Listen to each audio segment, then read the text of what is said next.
watching ZTV on the Higher Learning Network. Yeah. Are you stressed out? Are you ready to learn some quick techniques on how to de-stress immediately? Then book your free 30-minute consultation with Zelda Speaks, the Mindfulness Stress Relief Coach, at higherlearningnetwork.org. Thanks for sharing.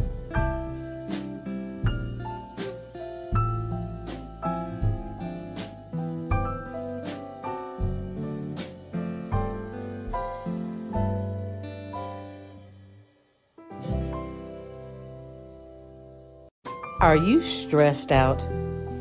Are you ready to learn some quick techniques on how to de-stress immediately? Then book your free 30-minute consultation with Zelda Speaks, the Mindfulness Stress Relief Coach, at higherlearningnetwork.org. Thanks for sharing.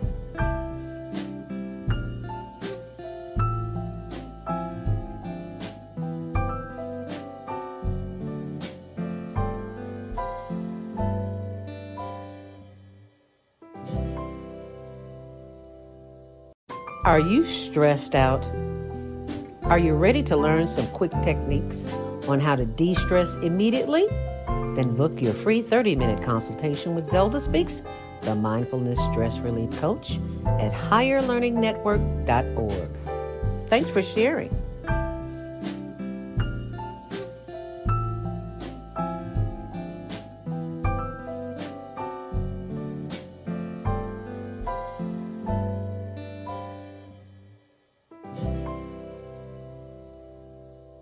Are you stressed out? Are you ready to learn some quick techniques on how to de-stress immediately? Then book your free 30-minute consultation with Zelda Speaks, the Mindfulness Stress Relief Coach, at higherlearningnetwork.org. Thanks for sharing.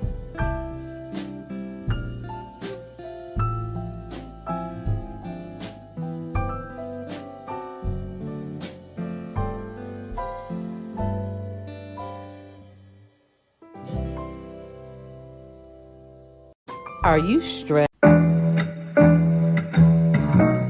The Female Solution Global Radio TV Show invites you to an invigorating conversation with our team of hosts Monday through Friday, 7 a.m. to 9 a.m. Central Time. Start your week with Monday Morning Mindfulness with Zelda Speaks. Tuesdays, Self-Care with Jody Susan. Wednesdays, Repairing Broken Families with Naima Latif and co-host Kareem Hamid. Thursdays, Soulful Solutions with Dr. Debbie Green. And Fridays, Health and Well-Being with Beata. Saturdays, tune in 12 noon to 2 p.m. Central Time. First Saturday, Success Strategies with Jana. Second Saturday, Wendy Williams Esquire on relationships. Third Saturday, Move Around with Deborah. And fourth Saturday, Wisdom with Mama D. Join us Sundays, 7 p.m. to 9 p.m. Central Time for Soul Purpose Healing with Beata. Call in and comment 515-605-9325. Press 1 to speak to the host and be a part of the solution. Grand Rising, and thank you so much for joining. Grand Rising, and thank you so much for joining me. I'm your host, Zelda Speaks, the Stressologist. Any stress in your life? Well, most of us do. Unfortunately, we don't know what to do with it. Stress, especially as it relates to worry. I was once a worried about everything, and I finally figured it out with some training. Yeah, I've been certified with the American Society of Training and Development, National Speakers Association, and a host of others. But none of those organizations helped me stop worrying. They just gave me validation for the public to see what credentials I have. So the credentials I have now are from life experience, and I've learned how not to worry. And you can learn how not to worry too, because it is indoctrinated in us to worry. We don't have the answers, so we think the worst is going to happen. Well, I got a solution to that, and that is the Worry Workshop. So I'm going to pull that up for you on my blog. Why do you worry when you don't have to? Go to my blog, zeldaspeaks.wordpress.com, and you can sign up right there and find out how you And remember, sharing is caring. If you care about yourself and your loved ones, help them see their way out of a mess. Give them the gift. It makes a great birthday gift. It makes a great holiday gift. So instead of running to the store getting something that they really might not need, give them a worry-free life. Give them the gift of a worry-free existence. And thanks for sharing. Make it a great day.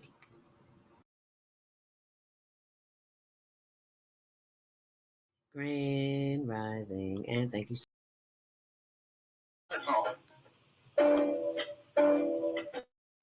Hi, I'm Melody, Female Solution Radio Show.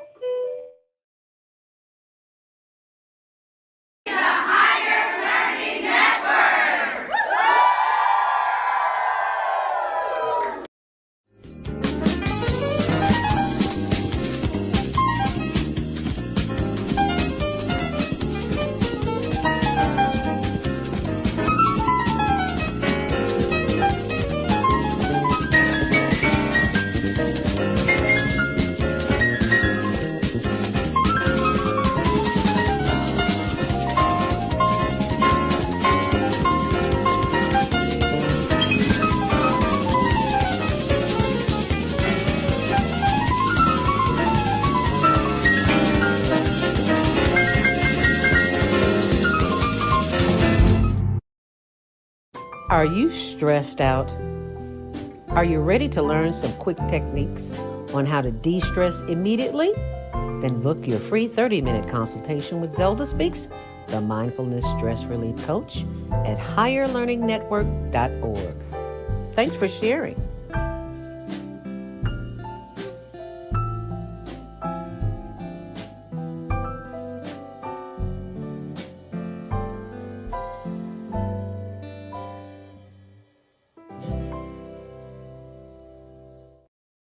We upon you all.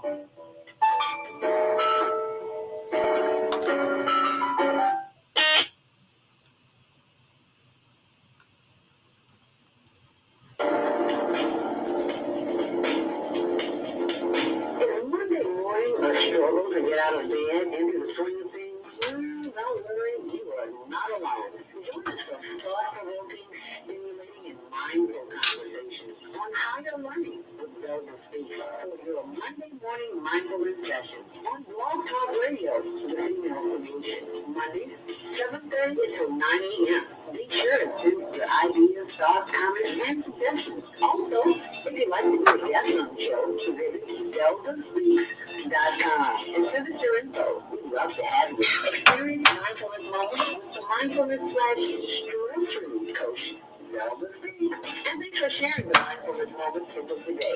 Your purpose and power. Stay tuned to the next session of mindfulness on higher learning.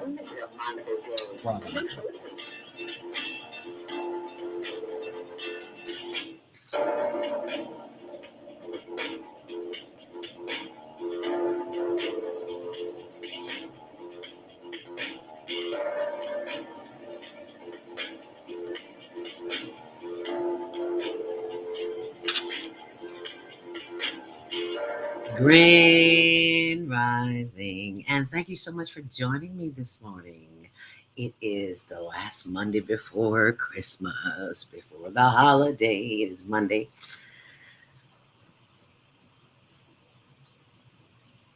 December 19th. No, I just had a brain fart, right? I was about to say March. It's Monday, December 19th. And it is cold outside. That's all you need to know. It's just cold. Don't go out if you have to, if you don't have to. Welcome to Monday Morning Mindfulness. We're just here to start your week off with stress relief so you can just get through the week and get to the holiday, get to the weekend, and enjoy yourself. Did you have a good weekend? Was your weekend long enough? Probably not. It usually never is. I had a fantastic weekend. I did absolutely nothing. No, I'm lying. I had Friday night. I had a good time, and I'll tell you a little bit about that in a minute, but right now, happy birthday, born day, if today's your birthday. And we are celebrating a birthday here at the Female Solution and the Higher Learning Network TV show because Saturday was the birthday of our beloved Deborah. Move around with Deborah every third Saturday on the Female Solution. And we talked about one of my favorite things, and that is the theater, where we went to see the debut of the Harold Washington Center reopening. Yes, theater is back and it's live. And we had a chance to see the Queens of the Policy. And it's on my blog, zeldaspeaks.wordpress.com. No, it's not. It's on my Facebook page, Higher Learning TV Show. This phenomenal play was written by, and I'll pull it up for you so you can see, was written by Jamila Tillman, who is the daughter of Dorothy Tillman. And she wrote, directed, and produced this play. That girl is so funny and so talented. And her daughter is even more talented. Her daughter graduated from high school, I think, at the age of 12 and had her PhD by the age of 16. Who does that? I don't know anybody. Well, you do now. Jamila Tillman. That girl is hilarious. If you need a good laugh, you need to go to my page. Actually, not my page, but the Higher Learning Network TV show. And you will get a chance to see just how hilarious this young woman is because she is simply off the chain. And I'll show you more of the video. Excuse me. Later. But I just got to talk about the app that I just deleted from my phone, TikTok. And if you go on, you will know why I deleted it. And maybe you might want to consider that too. I just thought I'd share that with you. So the topic of today is, have you been ripped off by CTA, a car dealership, Uber, any of those? Well, some of us have. And we're going to go back in time this morning and talk a little bit about that. Okay? But right now, if you are listening or watching online, let us know what city you're calling from, you're listening from. And I'm trying to pull this up so you can see. This is the end of the show. And it was simply hilarious. And I want you to hear a little bit of it. Yes, sirs. We have Turn it up. They must Blair Logan, Cinnamon Stewart, Andrew Rock, and Caleb Jackson. That doctor that's sweet to check your heartbeat, Monica Elise. Coming to the stage, those ladies who brought the numbers and brought the house down as Victoria, Teresa, Maggie, Mary, and Louise, Cassandra Bell, Luciana Hicks, Brittany McDowell, Emily Benson, and Marty Williams. What queen can rule without their kings? Introducing the kings of the policy. See that. You need to go see the play. So all you have to do is go to Broadway and Bronzeville.com. It's at the Harold Washington Cultural Center, the Performing Arts Theater. It's called Queens of the Policy. Back in the day. Remember Policy? You remember Policy back in the day? Did your mom send you to play 50 cent on a number, Tony? Pay a quarter on the really? That was before your time. Now you know you lying. You know he lying. We're the same age, okay? And I remember it very well. Anywho, if you're listening online, join the conversation after the 7:30 break. Feel free to do so. If you're watching online, 515.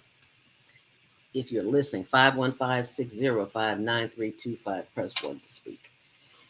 And be sure and check out our YouTube page, Higher Learning TV Show, and my Facebook page, Zelda Speaks. You can also remember to set your DVR for the Higher Learning Network TV show, which airs Tuesdays at 6, Wednesdays at 1. on channel 19. And I forgot to mention that you can also download the HLN-TV app, where our show will be streaming live. Everybody's show is streaming live. HLN-TV.org. So be sure and download that app. Our executive producer, Naima Latif, will be joining us today. Grand Rising, beautiful queen teacher, thank you so very much. And I'm happy to report we do not have to go out in the cold today. There is no press conference. I was nada in a hurry to get out there and be in that cold weather for the gas giveaway. Nope, it's not gas giveaway. It's grocery giveaway today. Dr. Willie Wilson is doing for the holiday. And if I don't have to be out there in it, I don't want to be out there in it. And I know you don't either. So be sure and check out our, I'll pull that up afterwards.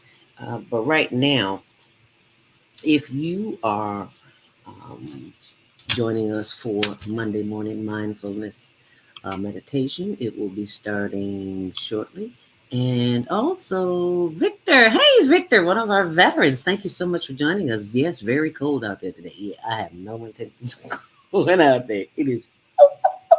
As a matter of fact, let me share with you how cold it is, because if you are headed out and about, you might want to rethink that, because it's just real funky outside. When I say funky, I just mean cold. I don't mean anything else by it. I just mean cold. Funky as in freezing. So let's take a look at your traffic and weather.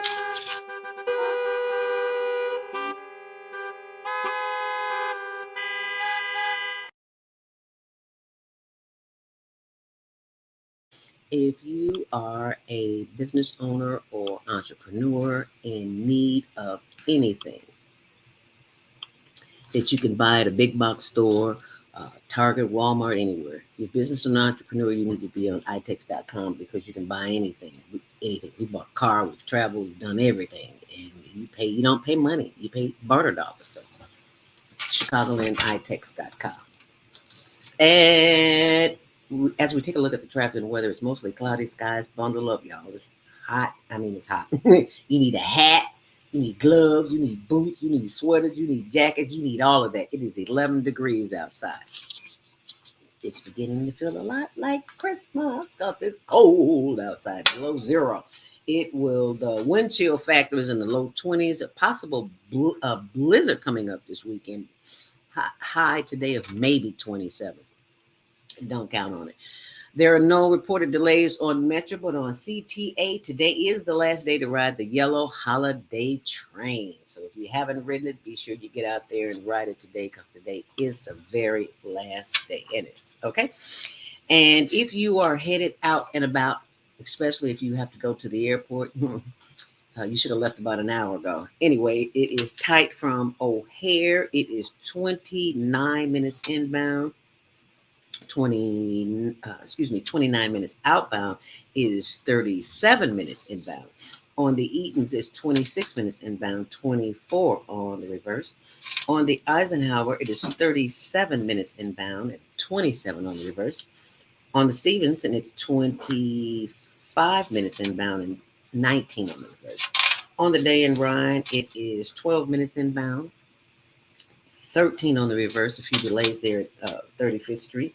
And on the Bishop Ford, it is 11 in and 10 out. And DuSable Lakeshore Drive, it is 9 minutes in both directions. And that's your traffic and weather, sponsored by Karen Kelly of itex.com. And it is now time for your Monday morning mindfulness meditation, which comes from Mike House. And it talks about the gift of faith. On this first day of gratitude, I give thanks for the gift of faith. Faith, the perceiving power of my mind linked to the pictures from my imagination. Ooh, let me read that again for you. Faith, the perceiving power of my mind linked to the pictures from my imagination, is always activated to make ideas become reality. What am I holding on to as a dream or vision to have expressed in my life, affairs, and world experiences? Do I want more joy or that which adds to a state of confusion? What I focus on will manifest itself. Therefore, I need help to keep a careful watch on thoughts and visions I entertain in my mind so that I produce the best outcome for my life. As I keep my mind focused on the goals of the day ahead, I know my faith is strong in the one presence, and the one power at the core of everything. I am grateful to see the preferred future, and know with certainty that all is well. Divine mind, divine creative spirit, thank you for this day. My faith keeps me whole, for it grows, expands, and comes to life when given an invitation. In thought, me, through me, to link with other spiritual gifts. Allow faith the insurance of things hoped for. That is Hebrews 11 and 1. And that's your Monday morning mindfulness meditation. And that is shared with us by Mike House. Who's Mike House, Zelda? Excuse me. Mike House is the young man who is a fellow journalist and one who's I'm on his list. So I read his meditations for Monday morning mindfulness. And I hope that you will share that with someone too. As we prepare for our Monday morning mindfulness meditation, we give thanks that we are in a position to do, just that. Because what you are about to experience is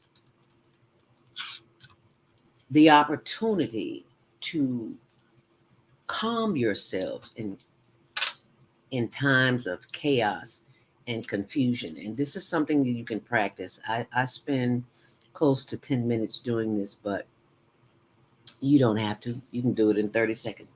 But I ask you to spend at least 5 minutes. The first 5 minutes of the day should belong to you. I know you've got responsibilities. You got to get up, get the kids ready, get the family ready. You got to go to school, go to work. You got to do all those things, but you got to take care of you first. Self-preservation is the first law of nature, is it not? If you agree with me, put a 1 in the comment section. Yes. You see, what we are about to experience here in the process of breathing, of using our breath. You see, the breath is the first line of defense. It will help you keep your sanity in times of chaos and confusion. You see, there's power in the breath. That's why they don't teach us that in school. Because when you get quiet and you start doing the deep breathing where you expand from the chest, you don't breathe from the belly, expand from the chest. When you breathe deep enough, your whole body will feel that the energy that it takes and the energy that you want, you attract that. So, deep breathing expands the lungs and it triggers the receptors in the happiness gene. So you want to do this.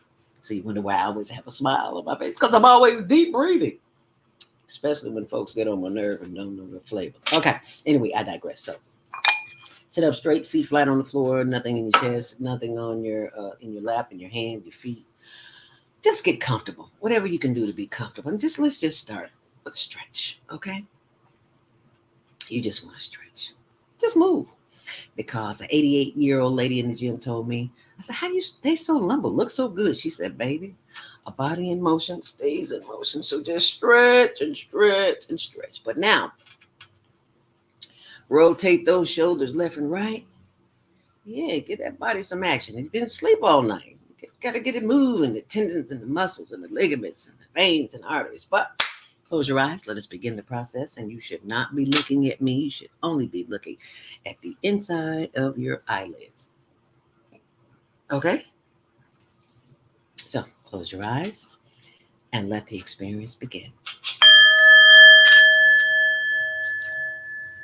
Inhale deeply through the nose. And exhale. Inhale. Hold it. And exhale. Once more. Inhale deeply through the nose. Hold it. And exhale. And the sound is just to bring your attention back to your breath, because your mind will wander, will it not? So when you're breathing, just continue to breathe in and breathe out. And when you hear the chime and your mind has wandered off down the field somewhere, just bring it back with another breath.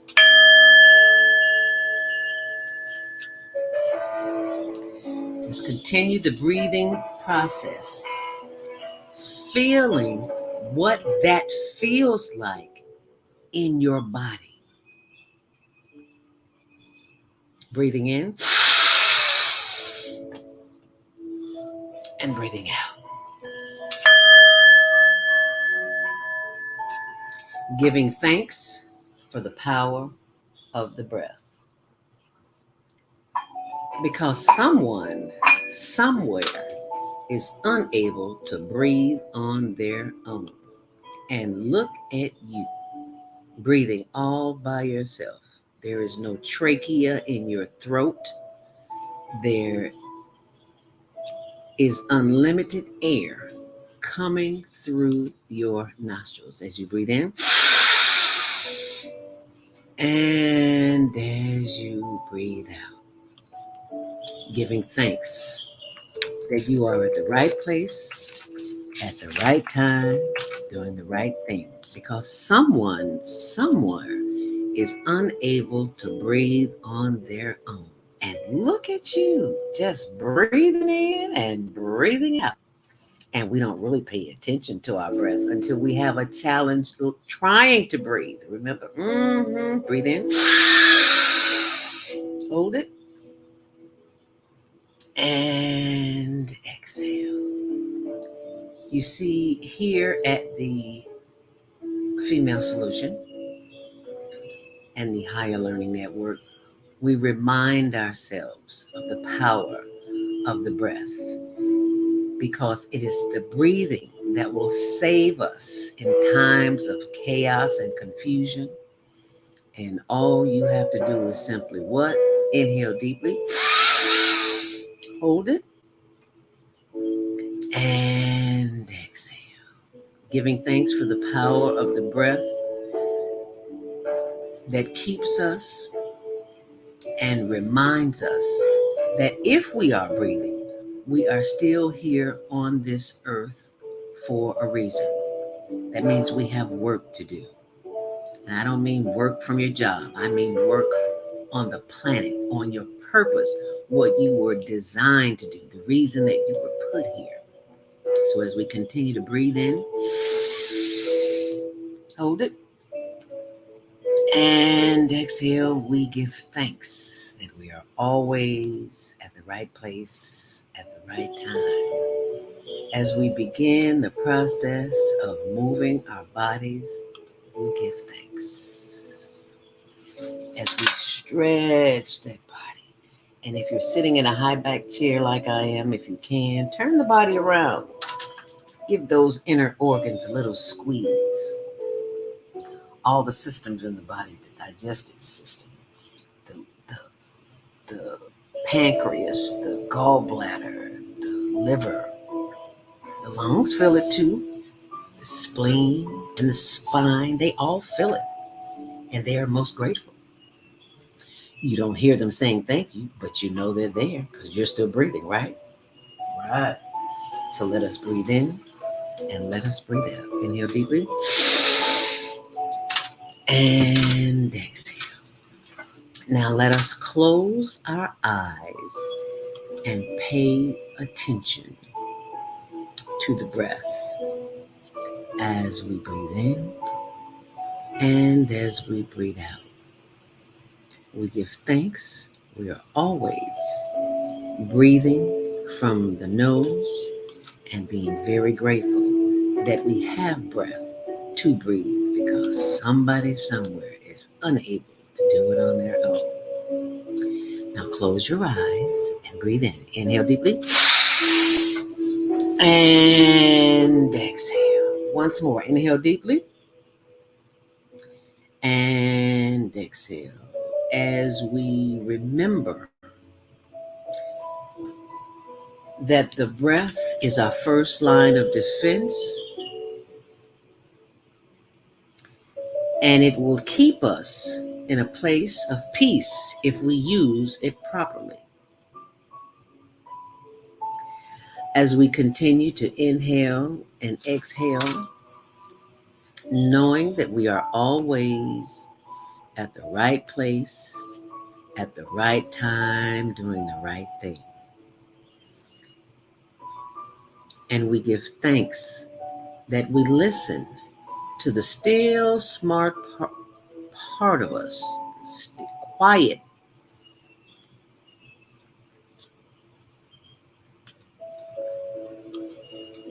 And we give thanks. Inhale deeply. Let us bring that breath of fresh air up through our head as we inhale, touching the forehead, giving thanks for the power that is right here, that guides us, guards us, and directs us as we give thanks. Inhale deeply. And as we exhale, allow the power of the breath to move down through the face onto the shoulders as we move those shoulders backwards and forwards and forwards and backwards, giving thanks as we take one more deep breath. Inhale deeply. Feeling the breath move down through the shoulders and the solar plexus and the sides and the back and the buttocks and the hips and the thighs. Feel free to rotate from left to right. Moving that body, giving thanks for the knees. Oh, yes, those glorious knees. Because if you keep living long enough, you're going to have some knee issues. Because we eat all the foods that are toxic to our bodies. And it shows up later in life in the limbs. So we give thanks for the power of the mind to heal the thoughts that make us do the things that are not in our best interest. As we breathe in. As we breathe out, sending more love, light, and energy down through the legs and the ankles and the arches and the heel and the insteps and the toes. Feel free to wiggle those toes as we take a nice long breath. Inhale deeply. Bringing the air back up through our legs, giving thanks that we are not outside cold, sleeping on the ground like many homeless people are in Chicago. I hope they're in warming centers today because it's freezing outside. As we breathe in, we give thanks for the warmth that we feel in our bodies that is radiating back up through our knees and our thighs and our back, our buttock, and our solar plexus and our arms as we stretch, as we give thanks. As we breathe in, bringing the breath back up through the neck and the forehead and the face, and we simply smile as we give thanks for this opportunity to connect with our higher self through the breath, because that is where the answers for all of our questions are. It's in the breathing. It's in the connection. And if you are deep breathing and holding it and then exhaling, giving thanks, you will never go wrong. As we take our long, last deep inhale deeply, hold it. And as we exhale, bring our head forward, chin to chest, and slowly rotate that head to the left. And slowly bring it around to the back. Slow down, you're moving too fast. And slowly rotate to the right. Feeling the stretch in the neck and bringing the head back up. Inhale deeply. And when you exhale, head back down to chest and slowly rotate the head to the right. Feeling the stretch in the neck. And slowly bringing it around to the left and back front and center. Head up. Inhale deeply. And as you exhale, look to the left as far as you possibly can, feeling the stretch in the right side of the neck. Don't be looking at me. Stretch your neck. Inhale deeply. And bring that head back front center. And exhale. Inhale deeply. Look to the right as far as you possibly can. Ooh, that feels good. And feel a stretch in the left side of the neck. Yes, it feels good. And look what you have just done for yourself today. Inhale deeply. And exhale. Giving thanks for the power of the breath in which you have now activated. Because if any of your concerns have anything to do with money, this is one that you can practice all day long, especially if you already have the t-shirt. We want you to inhale wealth. Inhale. Hold it. And exhale debt. Let's blow that one out. Inhale wealth. Hold it. And exhale debt. Once more. Inhale wealth. Yes. And exhale. Blow it out. Debt. And see, this is something that you can practice on a daily basis. Because if you practice it and you see with yourself, when you see yourself with it in the mirror, see, the fashion designers know that when you are wearing designer clothing, you are showing to the world who you are, what you are. That's how they become filthy rich. So what you can also do is what I just did, what we just did together, and that is to share what you know. And you can do that by forwarding this video to someone. And you can also get one of the t-shirts that's on our blog, on our page website at higherlearningnetwork.org. There's a whole slew of them, about a dozen, not a whole slew of them. And when you wear them and you look in the mirror and practice the affirmation, if you just spend 60 seconds a day looking in the mirror and doing that affirmation, and you'd be surprised at what will happen. See, they don't teach you this in school because they don't want you to know. But I want you to know, because that's what we do here on the Female Solution. So let's take one long last inhale together. Hold it. And exhale debt. And how does that feel? And that is your Monday morning mindfulness meditation. And remember, keep that in mind, because the power of the breath is the power that will get you where you need to be in this life. And if you like that, be sure and check out my blog, Zelda Speaks. Not my blog, my YouTube page, Zelda Speaks. And there's also a Zelda Speaks Mindfulness.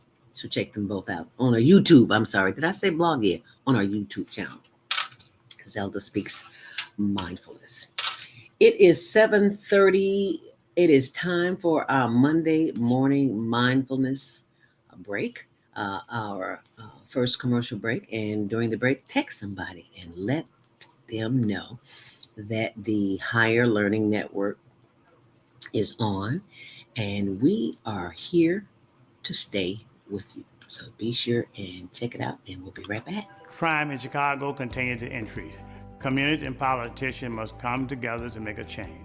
No one person can solve these problems by themselves, but I believe together we can make progress. Let's provide job training, economic growth, and invest into our 77 community.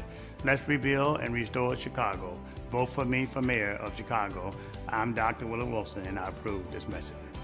Paid for by Willie Wilson. Are you stressed out?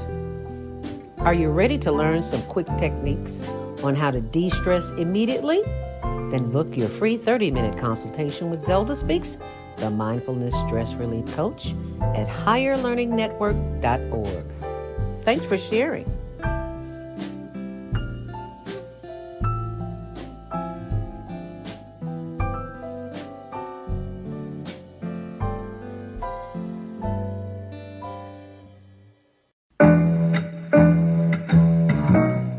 The Female Solution Global Radio TV Show invites you to an invigorating conversation with our team of hosts Monday through Friday, 7 a.m. to 9 a.m. Central Time. Start your week with Monday Morning Mindfulness with Zelda Speaks. Tuesdays, Self-Cell Care with Jody Susan.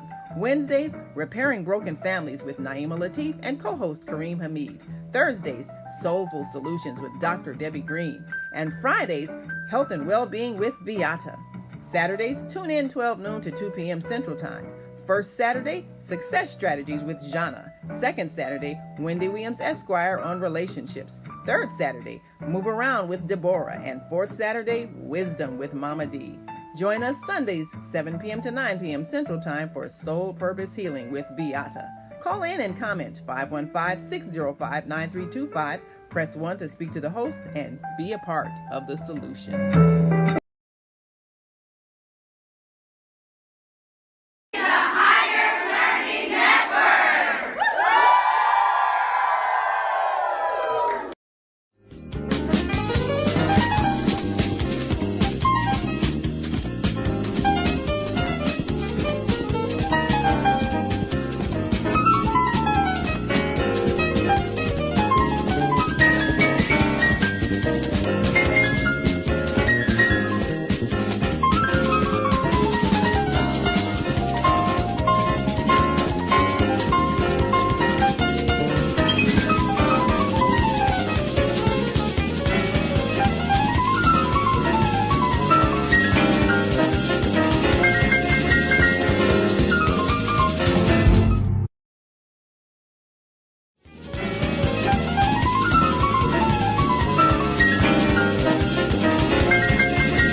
Love you on Windy City Live. Yes, we do. Tell us, how did all this happen? How did this come about? Well, I play me.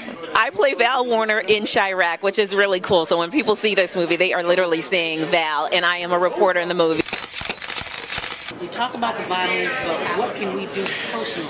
I think we got to be engaged, and I think engaged in a number of things. In our block, in our home, in our neighborhood, we got to be engaged. We got to fight the issues. We got to fight a government that is abandoned, whole communities on the south and the west side. We got to fight a governor who's cut out every youth employment program, who's cut out violence prevention programs, who's abandoned our communities and the poor and the vulnerable. And I think we got to reach out to our brothers on the street and love them and respect them and help them, not just demonize them. I'll just say like this. First of all, give you the history of coming to Chicago and telling my jokes as a young cat. I'm 37 now. I started about almost 15 years ago. Elroy taking me under his wing, letting me do some jokes here and there for the radio stations and all that kind of stuff. I learned that no matter what you do and how much of a genuine heart you have, and if you're coming from a good place, people are going to criticize if they don't agree with what you're doing. Yo, what's up? It's your man Tony Schofield from 106.3 Chicago's R&B, and you are watching Men on Higher Learning. Now, I used to hang around with some men that was into some higher learning. It just wasn't that kind of higher learning, but I got myself together now, okay?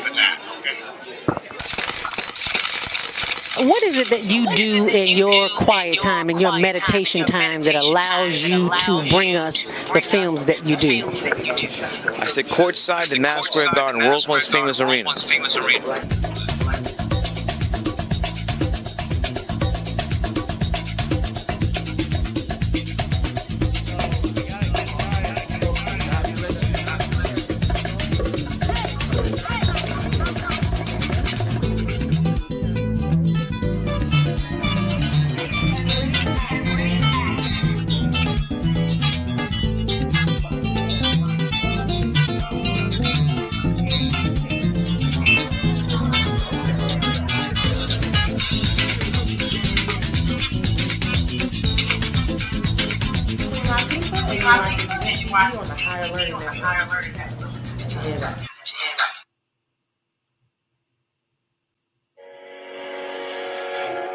What if you could live to be 120 years old and remain active, healthy, alert, and vibrant?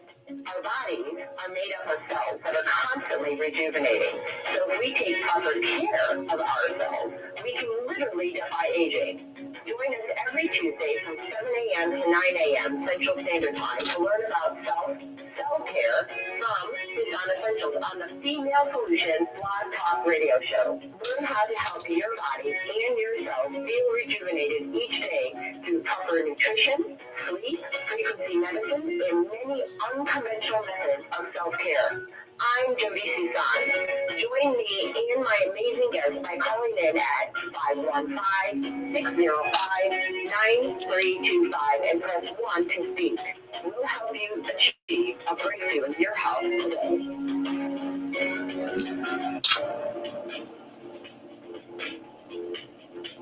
Is Monday morning a struggle to get out of bed into the swing of things?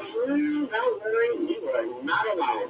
Join us for thought-provoking, stimulating, and mindful conversations on higher learning with Zelda Speaks for your Monday morning mindfulness session on Blog Talk Radio, the Female Solution, Mondays, 7:30 until 9 a.m. Be sure to send your ideas, thoughts, comments, and suggestions. Also, if you'd like to be a guest on the show, visit ZeldaSpeaks.com and send us your info. We'd love to have you. Experience mindfulness knowledge with the mindfulness/stress relief coach, Zelda Speaks. You can't do both.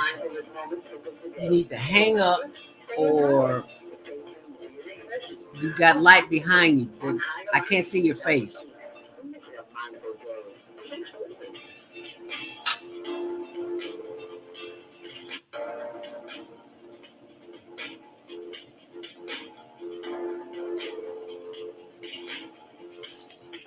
Grand Rising, and thank you for joining us back here on the Female Solution. I'm your host, Zelda Speaks, and today's topic is: has CTA, a car dealership, Lyft, or Uber, anybody ever ripped you off? Well, that's what we're talking about today.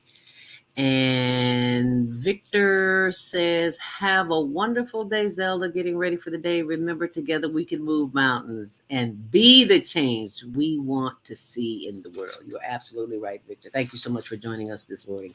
I know you have to get those babies ready for school. So thank you for tuning in this morning and for sharing. Greatly appreciate that. And now we are being joined by, before I do that, because he's getting his lighting situation taken care of. Until he does that, I want to share with you the experience I had this past weekend at the Harold Washington Center, where the Performing Arts Theater, there was a wonderful play on the Queens of Policy. The Queens of Policy. I don't know if you all remember, if some of you are not old enough to remember that back in the day, you don't even know where the lottery came from. And we're going to talk about that for just a moment, because the lottery used to be the policy. It was called the policy, and that's exactly what it is now. They just changed the name, and it's just like when stores go out of business and they reopen under another name. That's exactly what happened. So let me pull that up there just so you can see it, because he is still trying to get his. They're called state lotteries. Yeah, thank you, Tony. Yeah, he's still trying to get his screen together. So let me pull this up so that you can see. This is just some of the footage from the show. That is that's the cast from the after party. Not after party, after show. What I say, after party? After show. After the show, where you meet with the actors and actresses. And these are just some of the photos that we took. And as you can see, there is the playbill right there, Queens. Maybe if I make that a little bit better. Your lighting is still horrible, Pierre. I see you got light behind you. You need to just get off and just call back on the phone, because this is not working. While I show this, as you can see, the playbill there from Queens of Policy. And there's more of the information with more of the videos of the staff, the crew. I keep calling them staff. Their crew of the play. Actors and performers. Let's call them crew. The cast of performers. You might see somebody, and see the big guy there with the hat on, with his phone in his hand. It was his birthday. So they celebrated his. No, I said the big guy. Yeah, but there, and we don't want to. Yeah, we don't want to let that. We don't let that out the way. Yeah, it's some kind of special. As you see me scrolling through, you can go scroll through it too. Just go to our YouTube page. I'm sorry, Facebook page. It's on YouTube too. Higher Learning TV Show. Where I want to find the one with Fifi, because Fifi is the one who introduced us, and I do believe. If you show any clips, the Dorothy Tillman will give you a call. Huh? I don't know what you're talking about, but I'm gonna put. There's the one with Fifi right there. Fifi is one of our beloved. I'm trying to bring it, make it big. Maybe if I stop it, you can see it. There it is. Okay.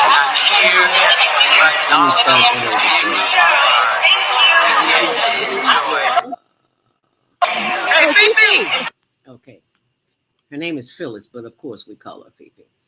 And let me get rid of that so you can see it. Blackamore, this is not working. You need to call in because that your lighting is off. I keep telling you, your lighting is off. Let me see if I can start the video. So she was sitting right behind me, and we were waiting on the show to start. Where you at?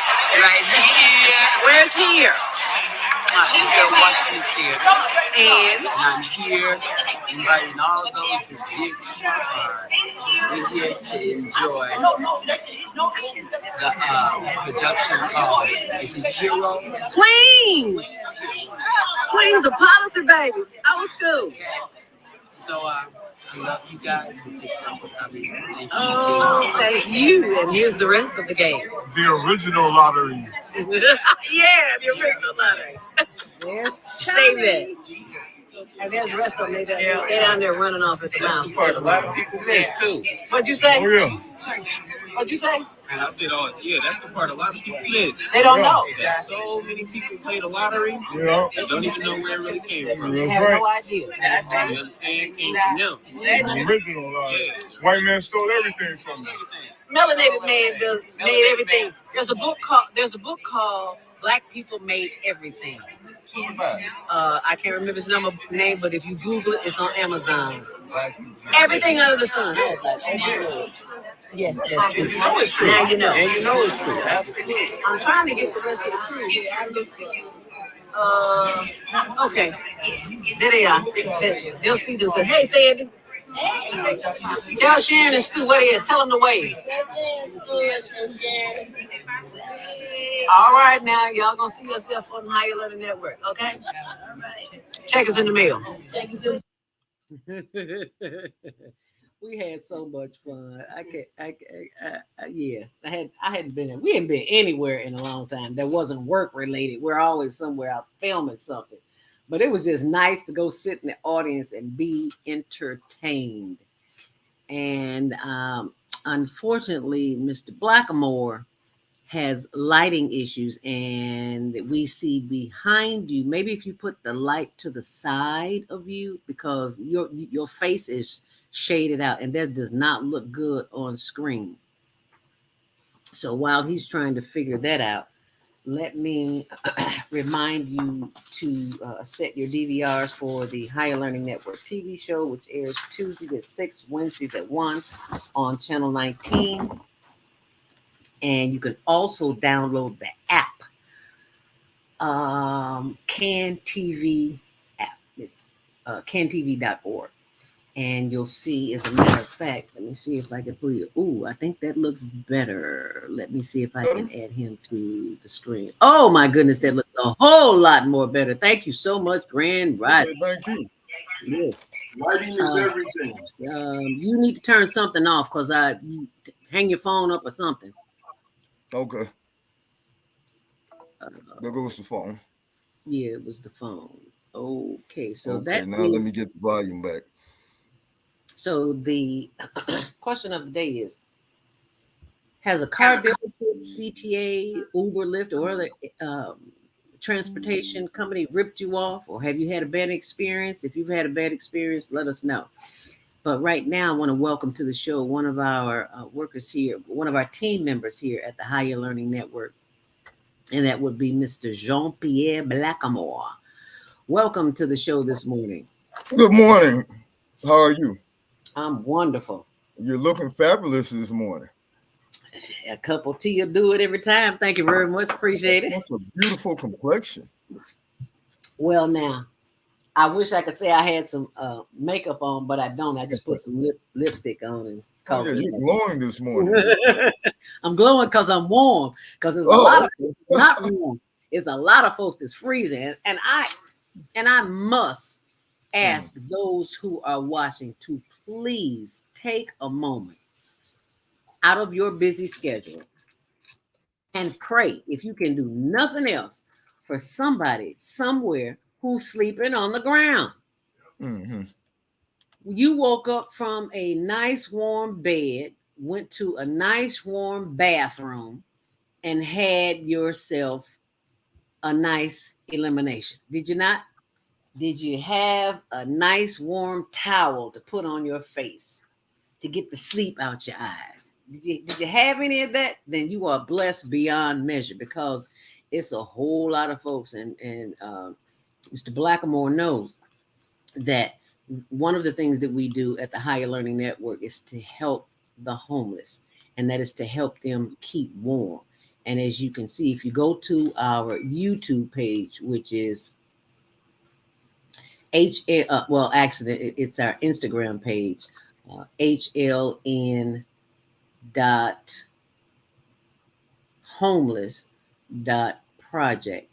And there you will see the videos that we take weekly when we go to service them. That's our Instagram page, HLN.homeless.project, because they have no one to look out for them. And this is just one. I'm not going to play any of the videos, but you can go through them and see. We're shopping at Walmart. I'm in the car thanking people, and then we make deliveries. It's just, it's a lot of information on there. So please go on there and take a look at it, and know that what they really need is heaters, and generators and butane to keep warm, because that is what will help them keep from freezing to death. So please have it in your heart to share with them. They're only $9.97. The butane is only $9 and less than $10 at Walmart, where you can go and get it. So thank you so very much for having an open heart. And the tent cities that we go to are on Des Plaines Avenue between Roosevelt Road and Taylor. And then there's another one on Chicago Avenue between Sacramento and Kedzie. Take them coats, gloves, scarves. And if you don't have money, take them something just to keep them warm. Okay. So, and by the way, you can send that to, if you want to make a donation, you can send it to the higherlearningnetwork.org. It's a nonprofit organization, and all you have to do is send a donation. And might I add, it's tax deductible. And they really need the help. Yes, it's not like they're out there. It's not like they're out there because they don't have anything else to do. They're out there because they're homeless. Right, it's treacherous out there. Somebody is out there this morning, Zelda. Someone somewhere is one check away from being homeless. So you want to keep that in mind. What goes around comes around, and it's good karma. So be sure and share this with somebody.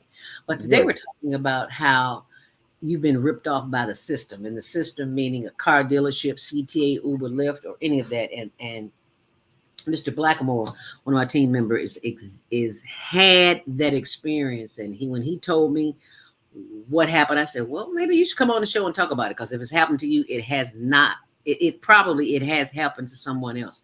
Now, I want you to start with the issue about your mom, so we can get an update on your mom. And what's her name? Well, my mother's name is Edna Irma Blackamore. She had a stroke a little over a month ago. Fell out 5 times. I had to lift her up. One time she fell out behind the bathroom door. I had to break the door down, Zelda. Subsequently, she injured her arm from the shoulder to the right elbow, and it was bleeding. I had to bandage that up. And my mother was refusing to go to the hospital. Because she said they'll keep me. My mother doesn't like hospitals, which a lot of people don't like hospitals. Okay. So she refused to go. And policy with the Chicago Fire Department is if you don't want to go, they cannot force you, and you will sign a waiver to the effect saying that you refuse to go, so the Chicago Fire Department is not liable. So I called my brother. My brother was number 3 with the Chicago Fire Department. He was chief deputy paramedic of the Chicago Fire Department, and he came over. He helped me assess the situation, which we disagreed. I assessed my mother had a stroke due to the fact when I asked her how she felt, she said her legs felt like lead. Whenever your legs feel like lead, Zelda, you've had a stroke. Okay. Then the disorientation in her eyes, she was looking down at the floor. So he didn't agree with that. Okay. He said he had 27 years. I'm also a firefighter, EMT, ambulatory. He's an EMTP, which is paramedic. They get more training. So he decided he did not want to take her to the hospital. But bear in mind, the time is critical to get the person who has had a stroke to the hospital in time so they can administer the proper medication. 18 hours passed by, Zelda, before my brother actually took my mother to the hospital. Okay. And my mother was coherent after the stroke. That's what she was saying. I don't want to go. She also said, don't call Dwayne. Dwayne's my brother, Dwayne Blackamore. And of course, I said, no, I'm calling my brother. We can't call the fire. I needed to call him so we could help carry my mother out. Because she was dead weight. You know, when you have a stroke, what it is, your brain is blocked oxygen and blood. So therefore, it cannot function properly.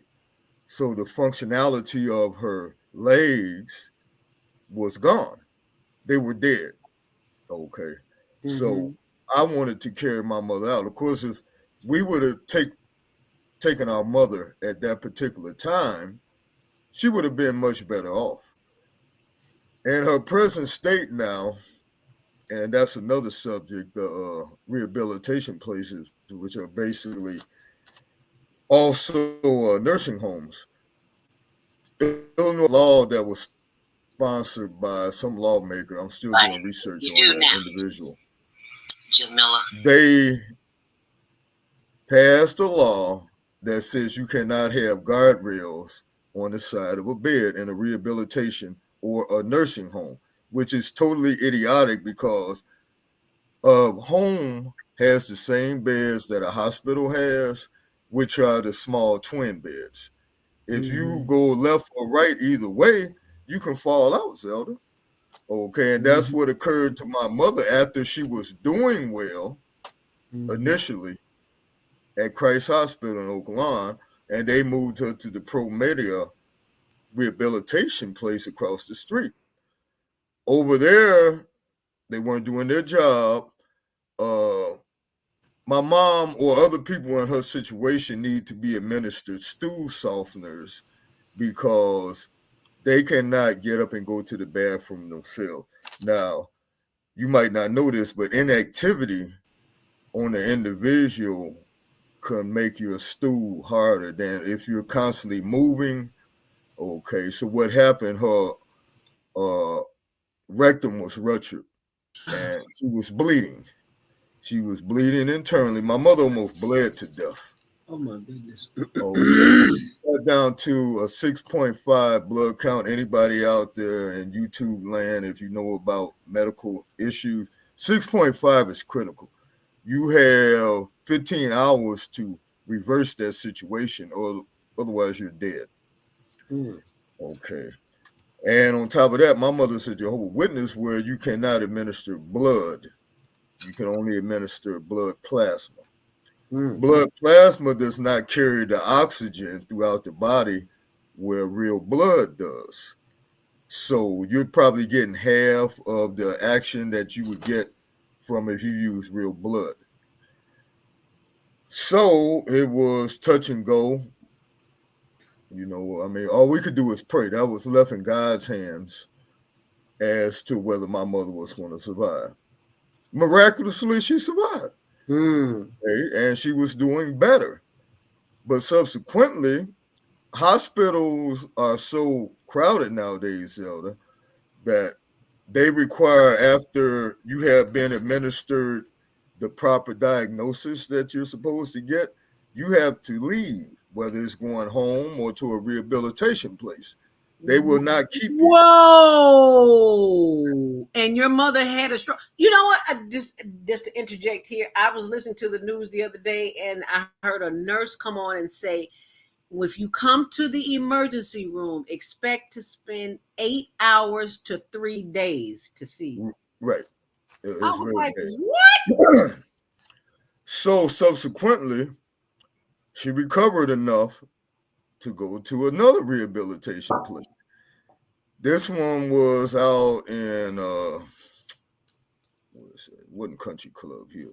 Anyway, it slipped my mind. She was there and she fell out the bed, Zelda. Uh-oh. Now, I could show you pictures of the furniture. She's in the room by herself, even though it's 2 beds. Mm-hmm.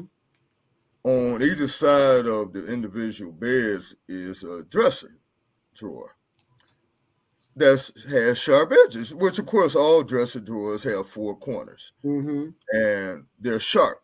If my mom had hit her head on that dresser drawer, she would not be here today. Wow. Thank God she just fell and avoided that the way she fell out the bed. But that was not a good situation. So they rushed her back to Christ Hospital. She stayed in Christ Hospital about a week, and now she's out in Homewood at another rehabilitation place. So we're hoping that she's doing better. She wasn't able to swallow, so she has an intravenous tube providing her nutrition. She still has that? Yes, ma'am. Okay. She still has that. And now her right side is paralyzed. Where before, I can show you videos that I took. I had handed my mom a bowl of soup. That's to, test the waters. She grabbed the bowl of soup with her left hand and started feeding herself with her right hand. And of course, I was clapping for that because, oh, bless you. Thank you. That's showing that she's doing better. That's a good sign. I need you to hold the talk for just a moment so you can come back so we can talk about how transportation got into the conversation. It is 8:03. Our break is supposed to be at 8 o'clock.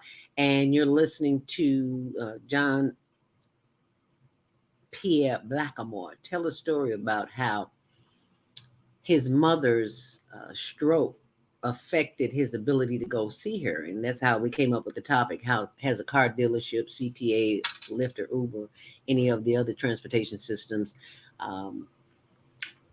ripped you off? So that's what we're going to talk about. You stay close, and while we're in commercial break, feel free to check out the information on helping the homeless. So just stay. We'll be right back. We have an opportunity to transform the whole global society in the next 50 years. 50 years from now, the earth will be populated by a new generation of adults, many of whom are yet unborn. Our mission is to nurture them in childhood with love, guidance, and protection, and to raise them in healthy, happy families. If we impart values of compassion, generosity, and respect for fellow human beings in the next generation of children, they will create a world where people can live together in peace. This is our goal. Be a part of the transformation. Get your copy of the book, The Female Solution. Go to www.naimalatif.com. That's www.naimalatif.com.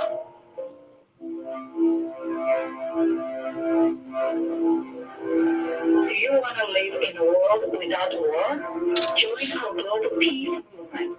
Helping culture, world peace, and restoration of life transcends culture, religion, ideology, and other boundaries to achieve peaceful harmony in the global society. HWPL is committed to bringing world peace and cessation of war through peaceful dialogue between religious groups. I'm Directorship Team of HWPL Chicago branch of North America. Join us for our next gathering. Call 773-580-1501 and be a part of the movement for world peace. Email us at chicagohwpl@gmail.com. Tucson Essentials leads you to wellness by giving you access to more than 20,000 sustainably produced nutritional products delivered direct to your door. Oh man, I sent the Monday sun bill today. This sunlight is really expensive, especially during this season. I'll probably have to work overtime to pay it. Well, you better pay it on time. We don't want the sun to go out and we're sitting up here all day in the dark. Wouldn't it be terrible if God charged us for sunlight? Well, thank God, the light and heat from the sun is free. So why are we paying such high bills for the energy we use in our homes? Because we don't know how to use solar energy, the free energy from the sun. You can convert your regular home to a solar energy home and save tremendously on your electric bill. Take a look at your electric bill. Wouldn't you like to reduce or possibly even eliminate that cost altogether? Let one of our solar consultants show you how. Call today, 312-849-3456, and schedule a free consultation. That's 312-849-3456.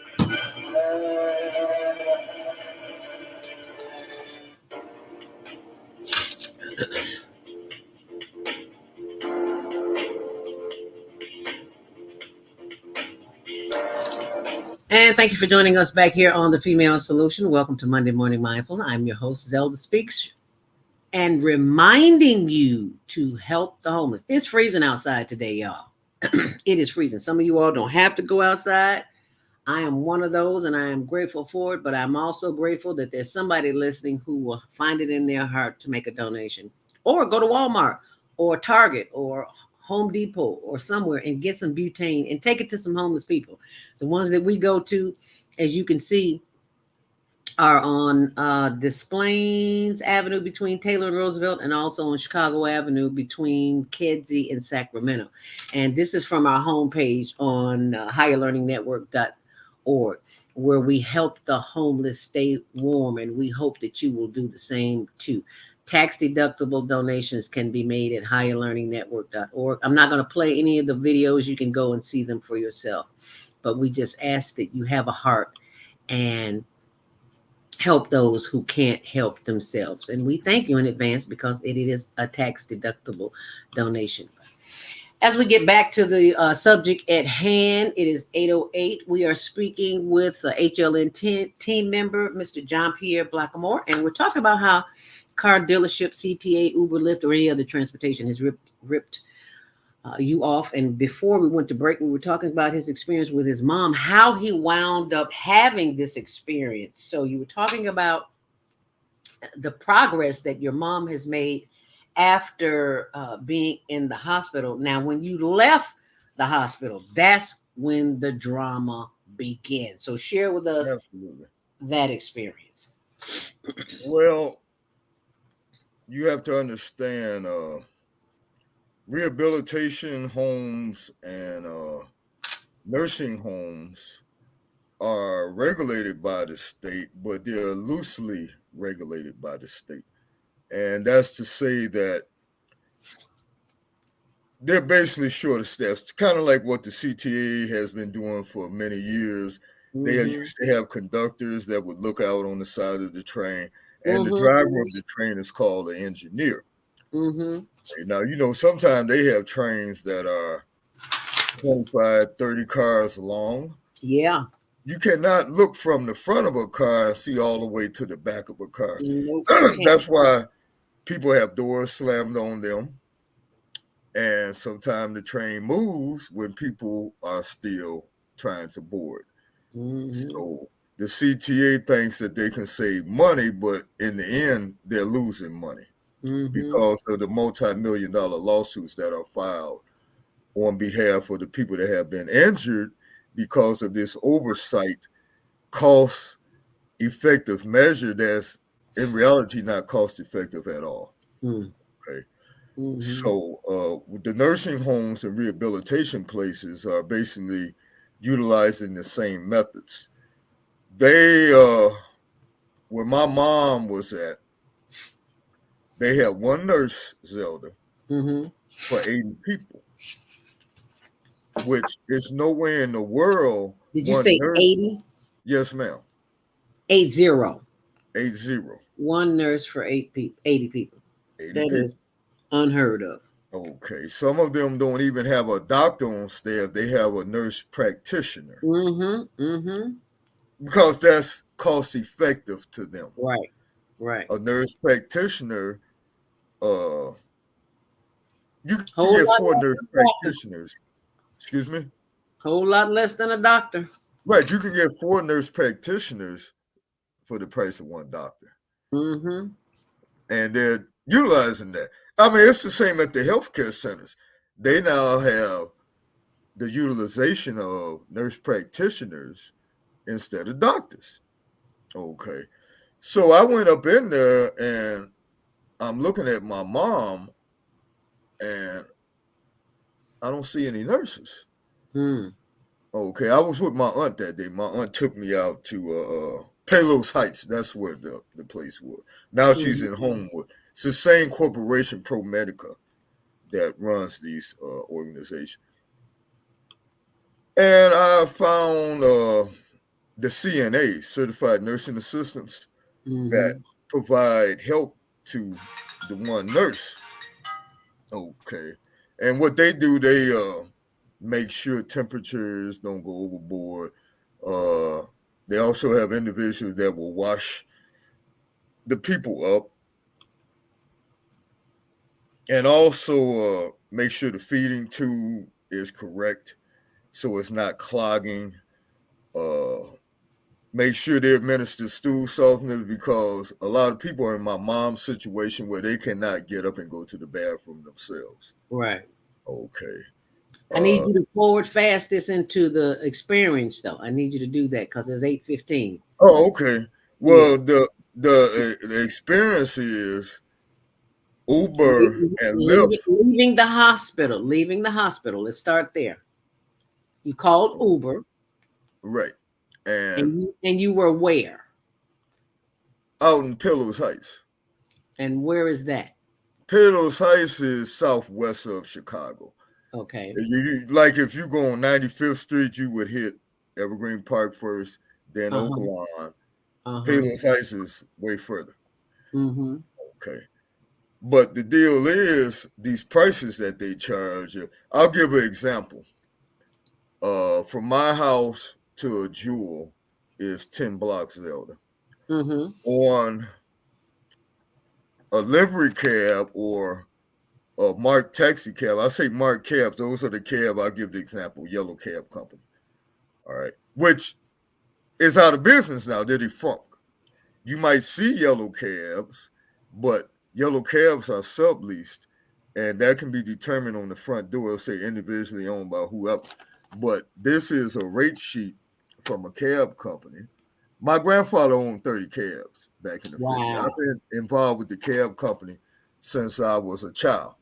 I actually own 4 cabs myself. By Uber and Lyft coming in, take a taxi medallion, that's a little silver object on the hood of a taxi cab.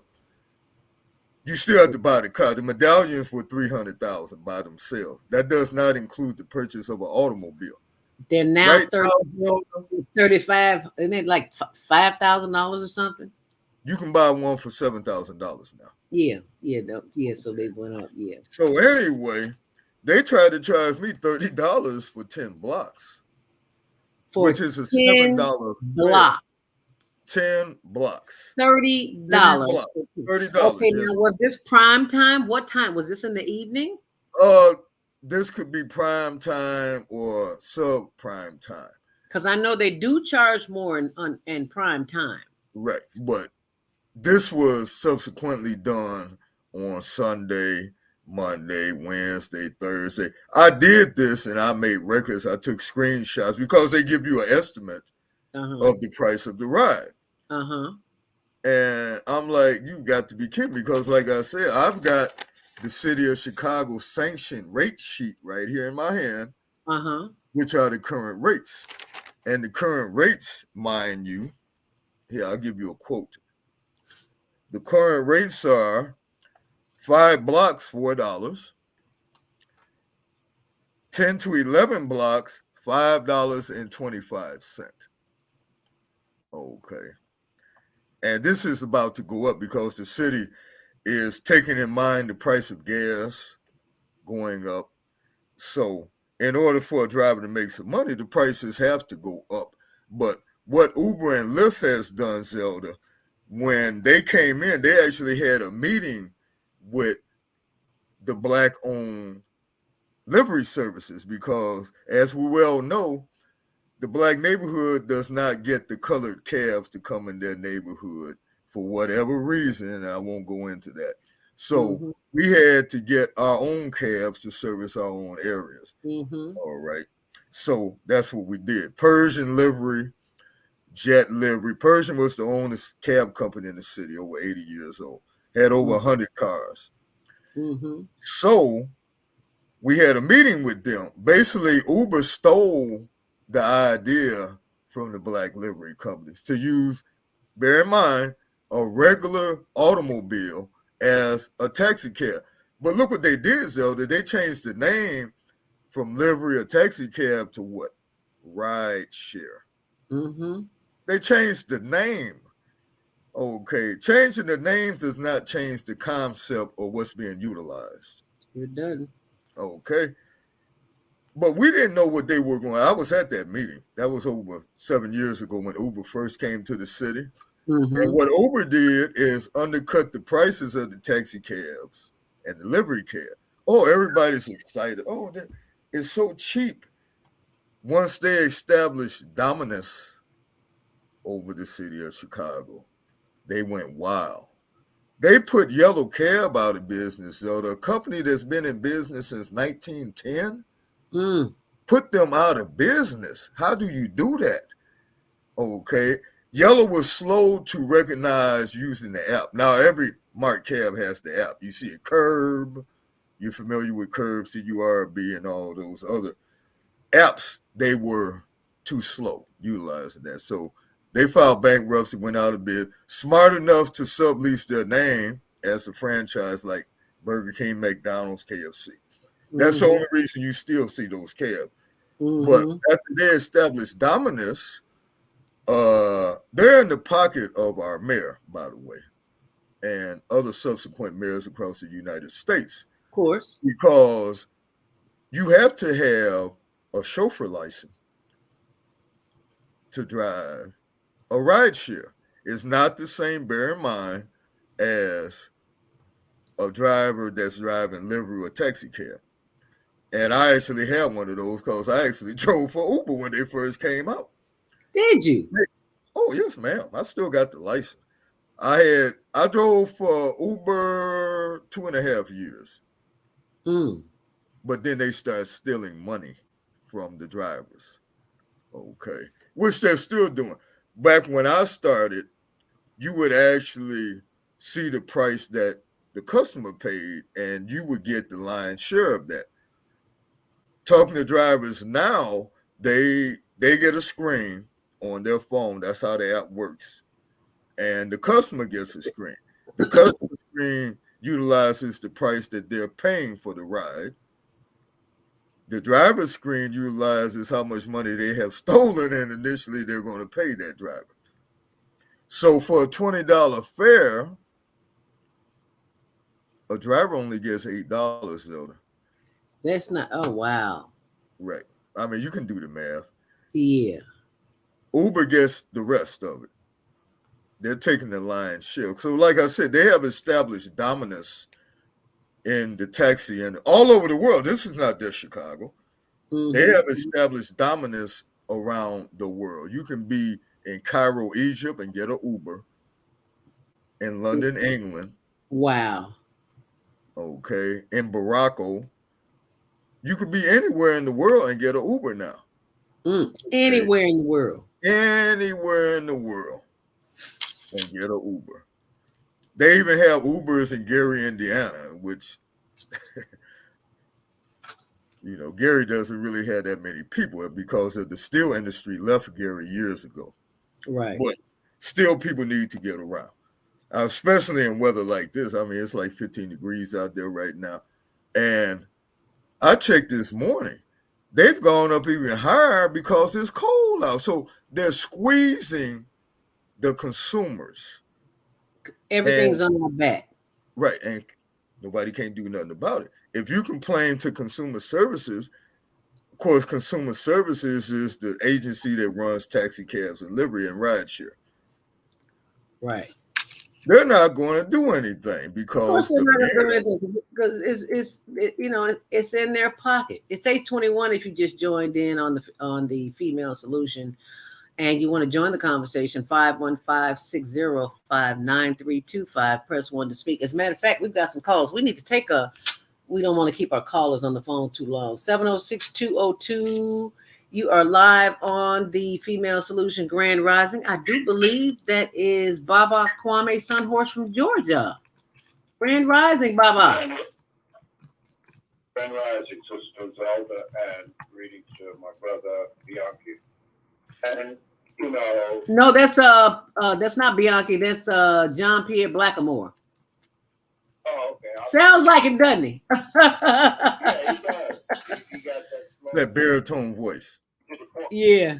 That baritone, but that slow get to the point. Point. But what we're hearing and what we're sharing is you know, this is about, like you said, this is to the consumer to squeeze down. I worked for FedEx for over 23 years. And the part that concept of overnight delivery, that was the part in which Fred Smith took as a paper that he got a deal on, and he went back and showed the professor after he became $1 billion company in less than 10 years. It's because they understand transportation and what has to be, you know, delivered to people overnight. And now they've got it even to the same day service. The thing is that it's part of what they use to move the people to consume. And they know it's a very important factor in the economic world.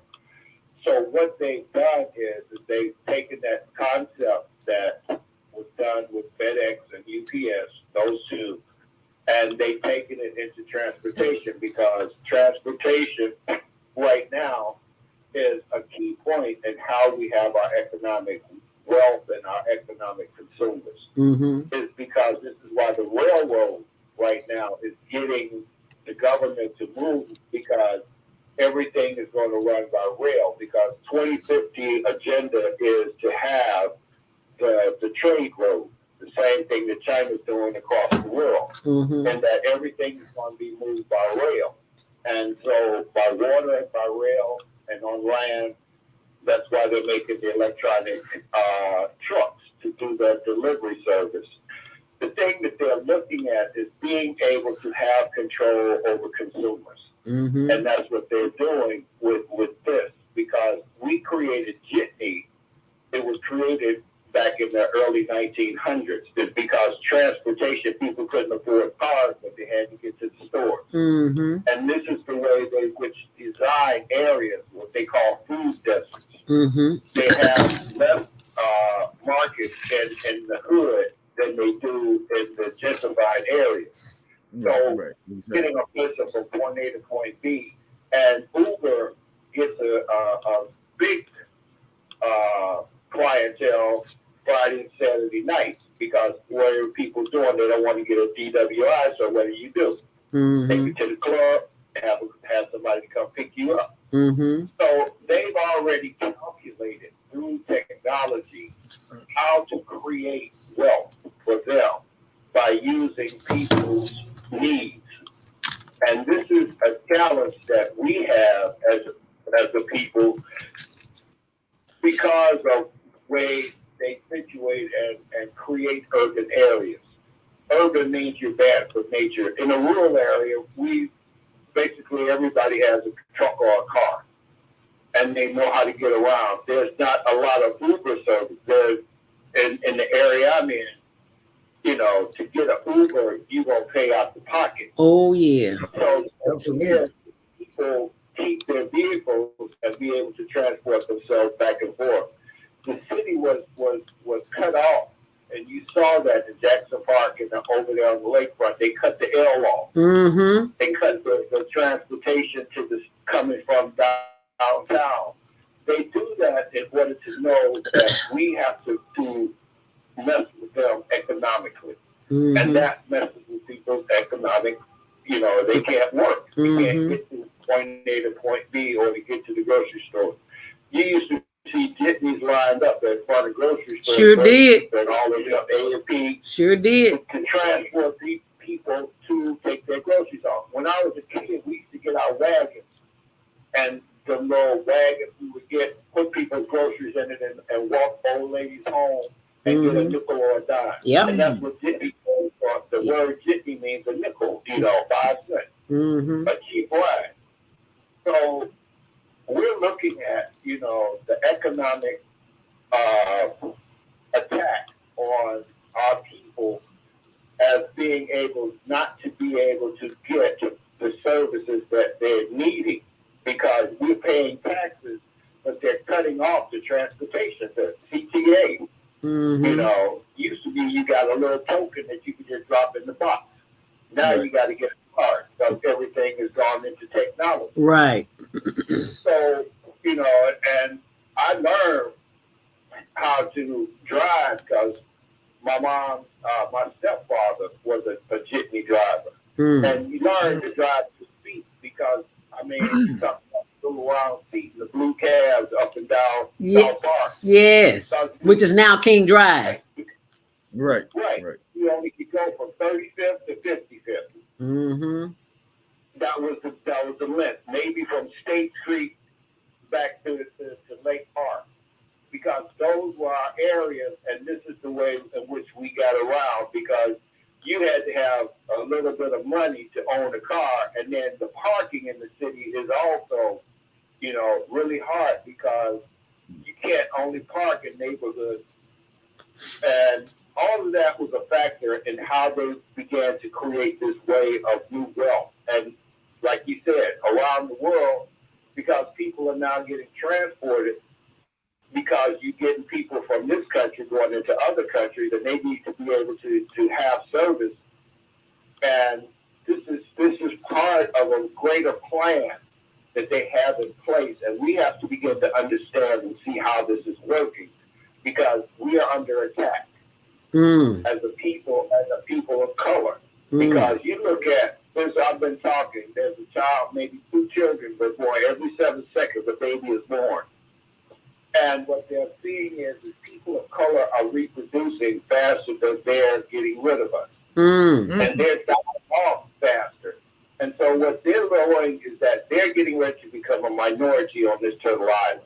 And they're trying to attempt as any way they can to get rid of or incarcerate as many of us as they can. Or to even make them stay in that mindset of, I can't make it.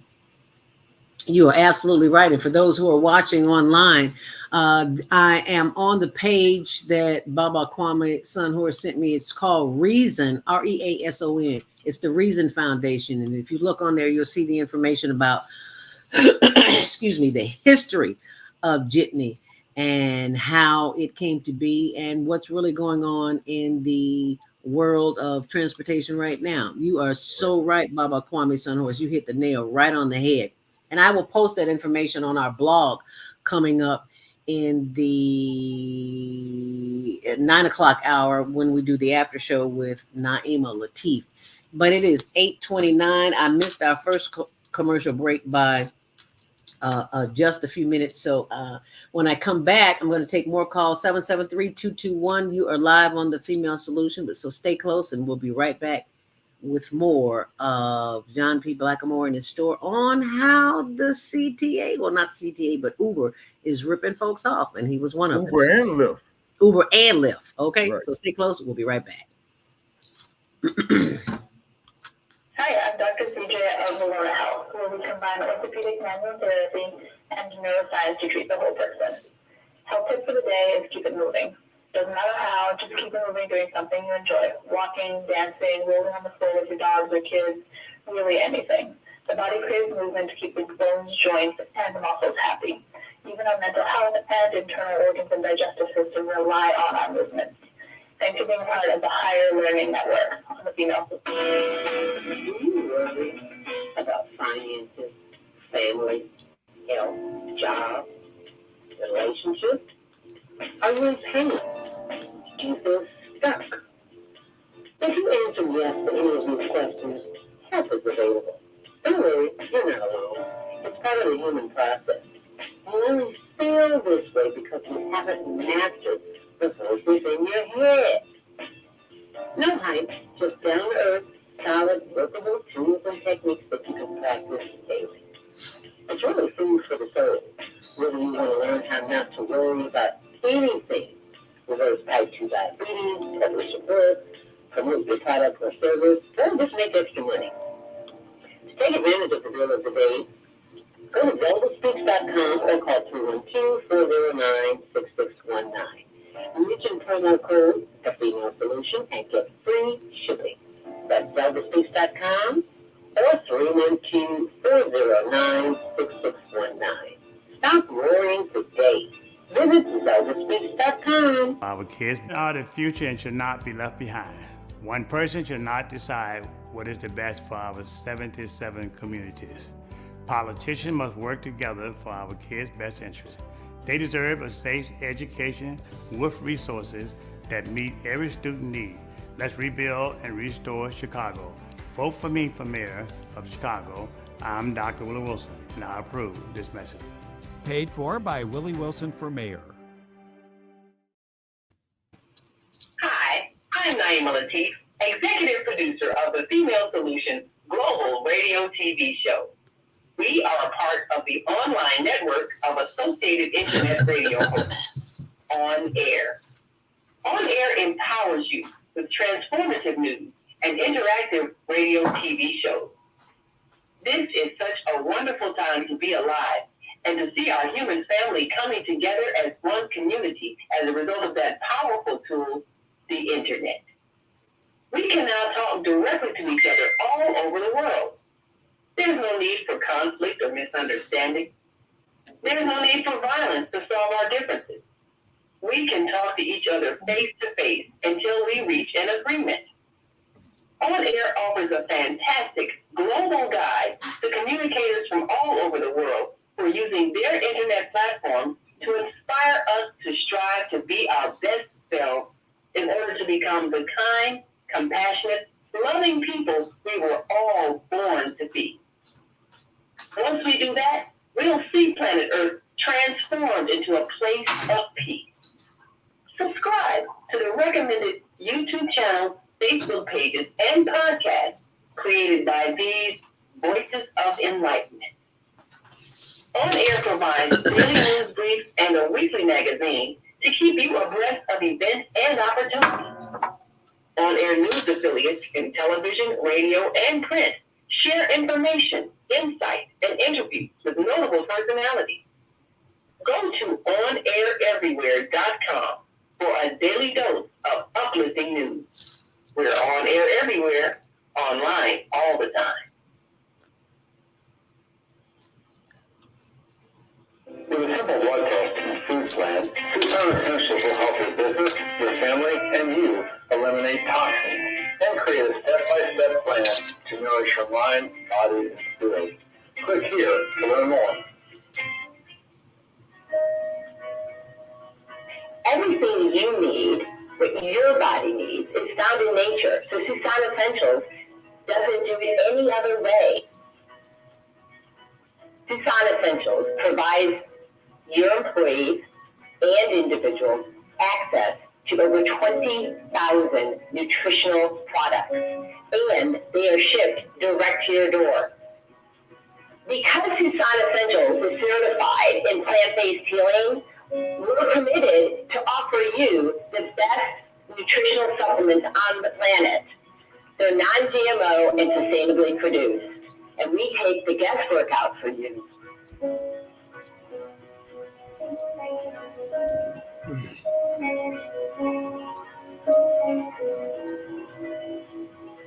Let Tucson Essentials help you take control of your health today.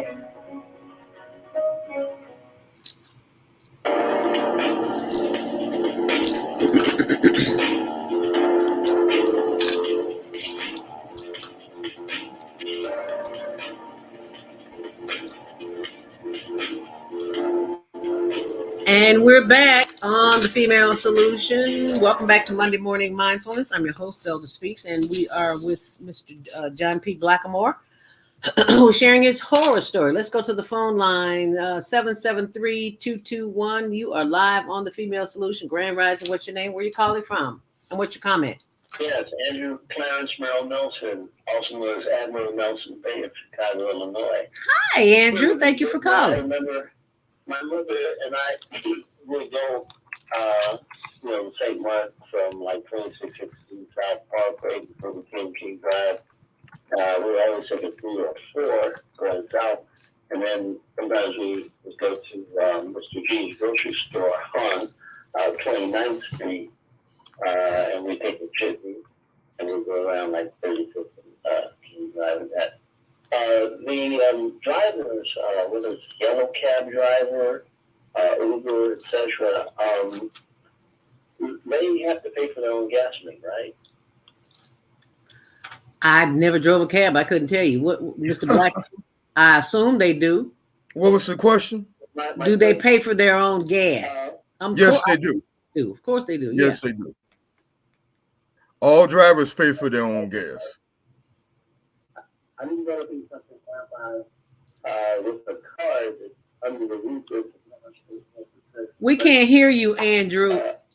You keep. There's going to be an EBT debit card. We call it Reparations Bank debit card, EBT, and you'll be able to buy gasoline, ideally at Citgo gas stations, because that's a subsidiary of the Venezuelan government. It's in keeping with what Hugo Chavez and now its successor,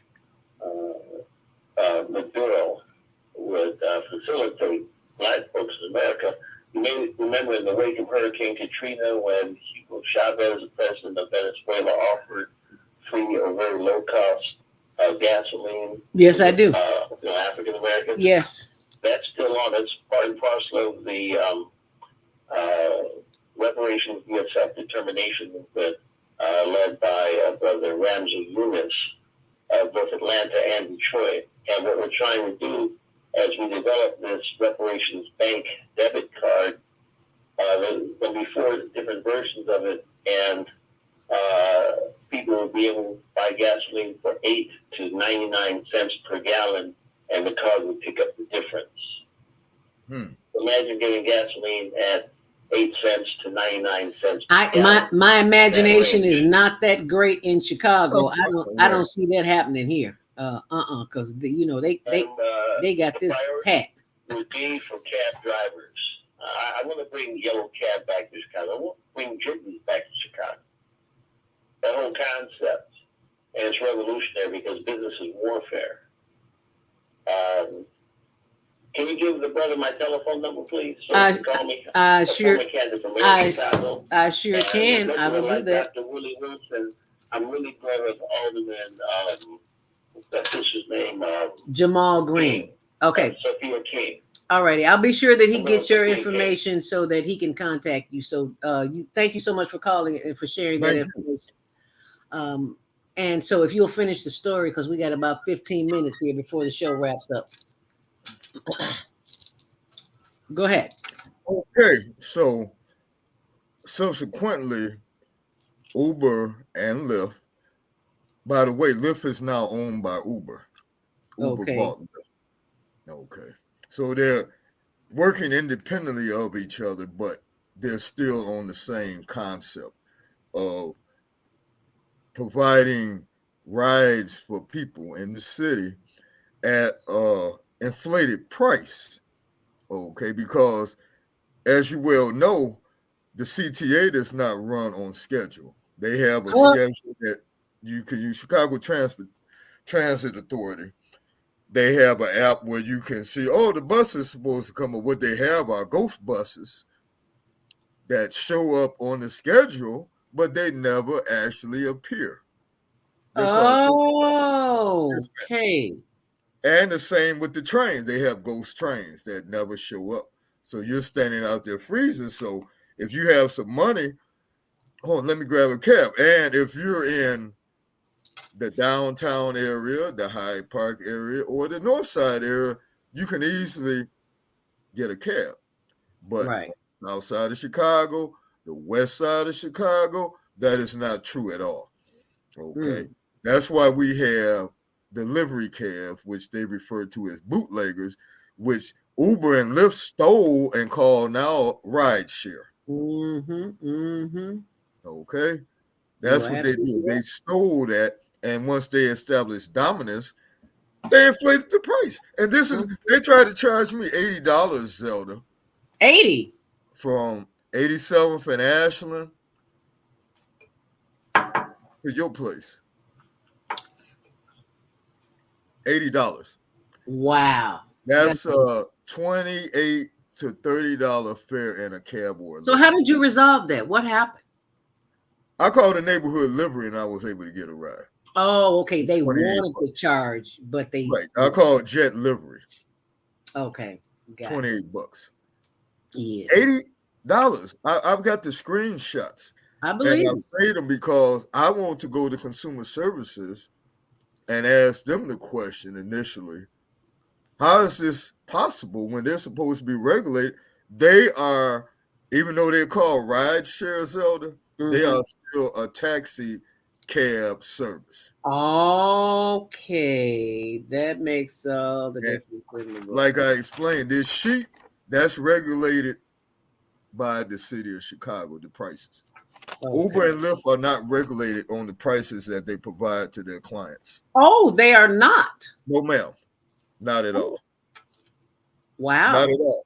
They can charge whatever they want. It's like if you go in an individual store in the neighborhood, they can charge you like at the service station, $5 for a gallon of milk, Zelda, where Jewel brand milk is $2.50 a gallon.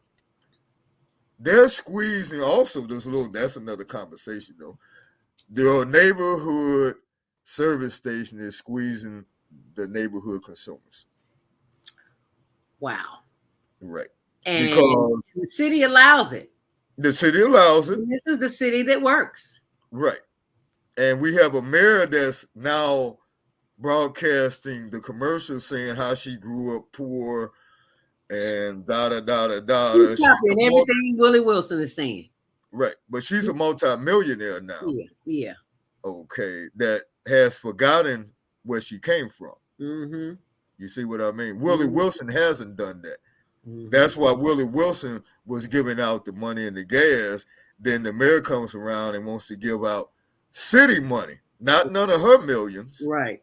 But city money, which wasn't nothing at all. Anyway, I'm so glad you mentioned that because if you go on his Facebook page this morning, or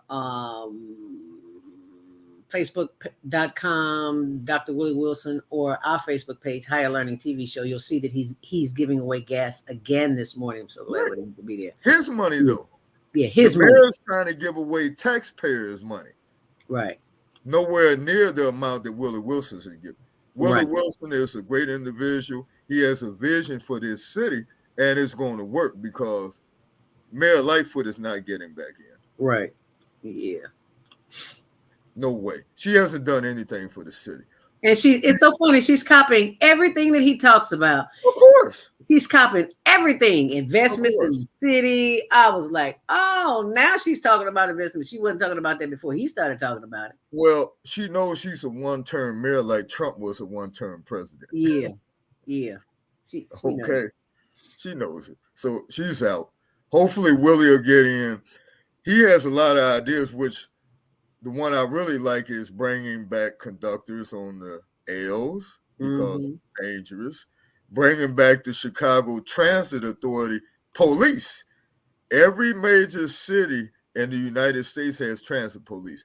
New York, Los Angeles, Atlanta, Georgia. We had one, but Mayor Byrne disbanded it. Oh. Right. For cost-saving measures. Oh, I didn't know that. Back then, they had undercovers, Zelda, that actually rode the L's.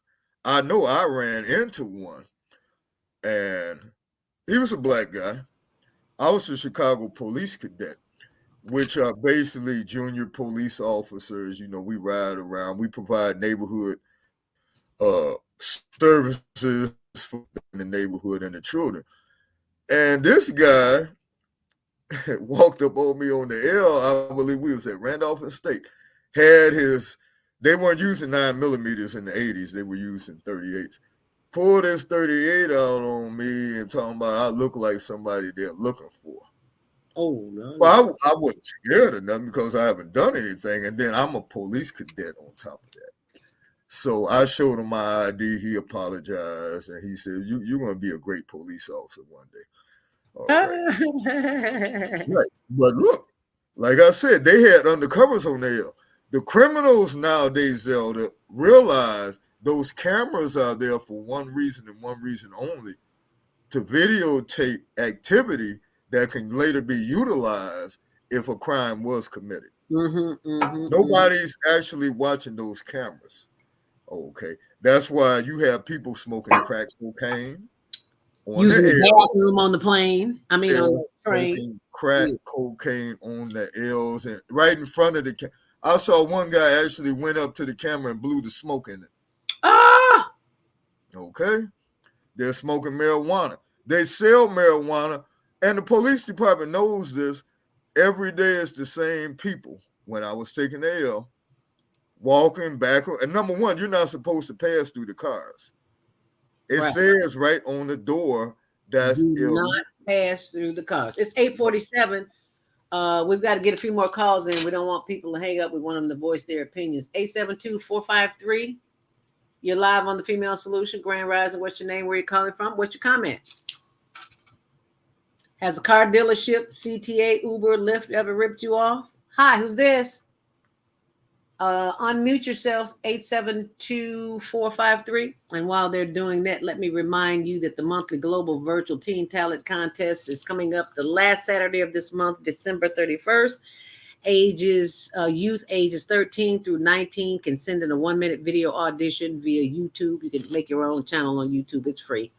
And send that link to HLN-TV Show at gmail.com to win prizes, cashes, and scholarship. Did I say cashes? Yes, cash and scholarship. Harold Washington scholarship at that, $500. Harold Washington. Yes, you saw that, huh?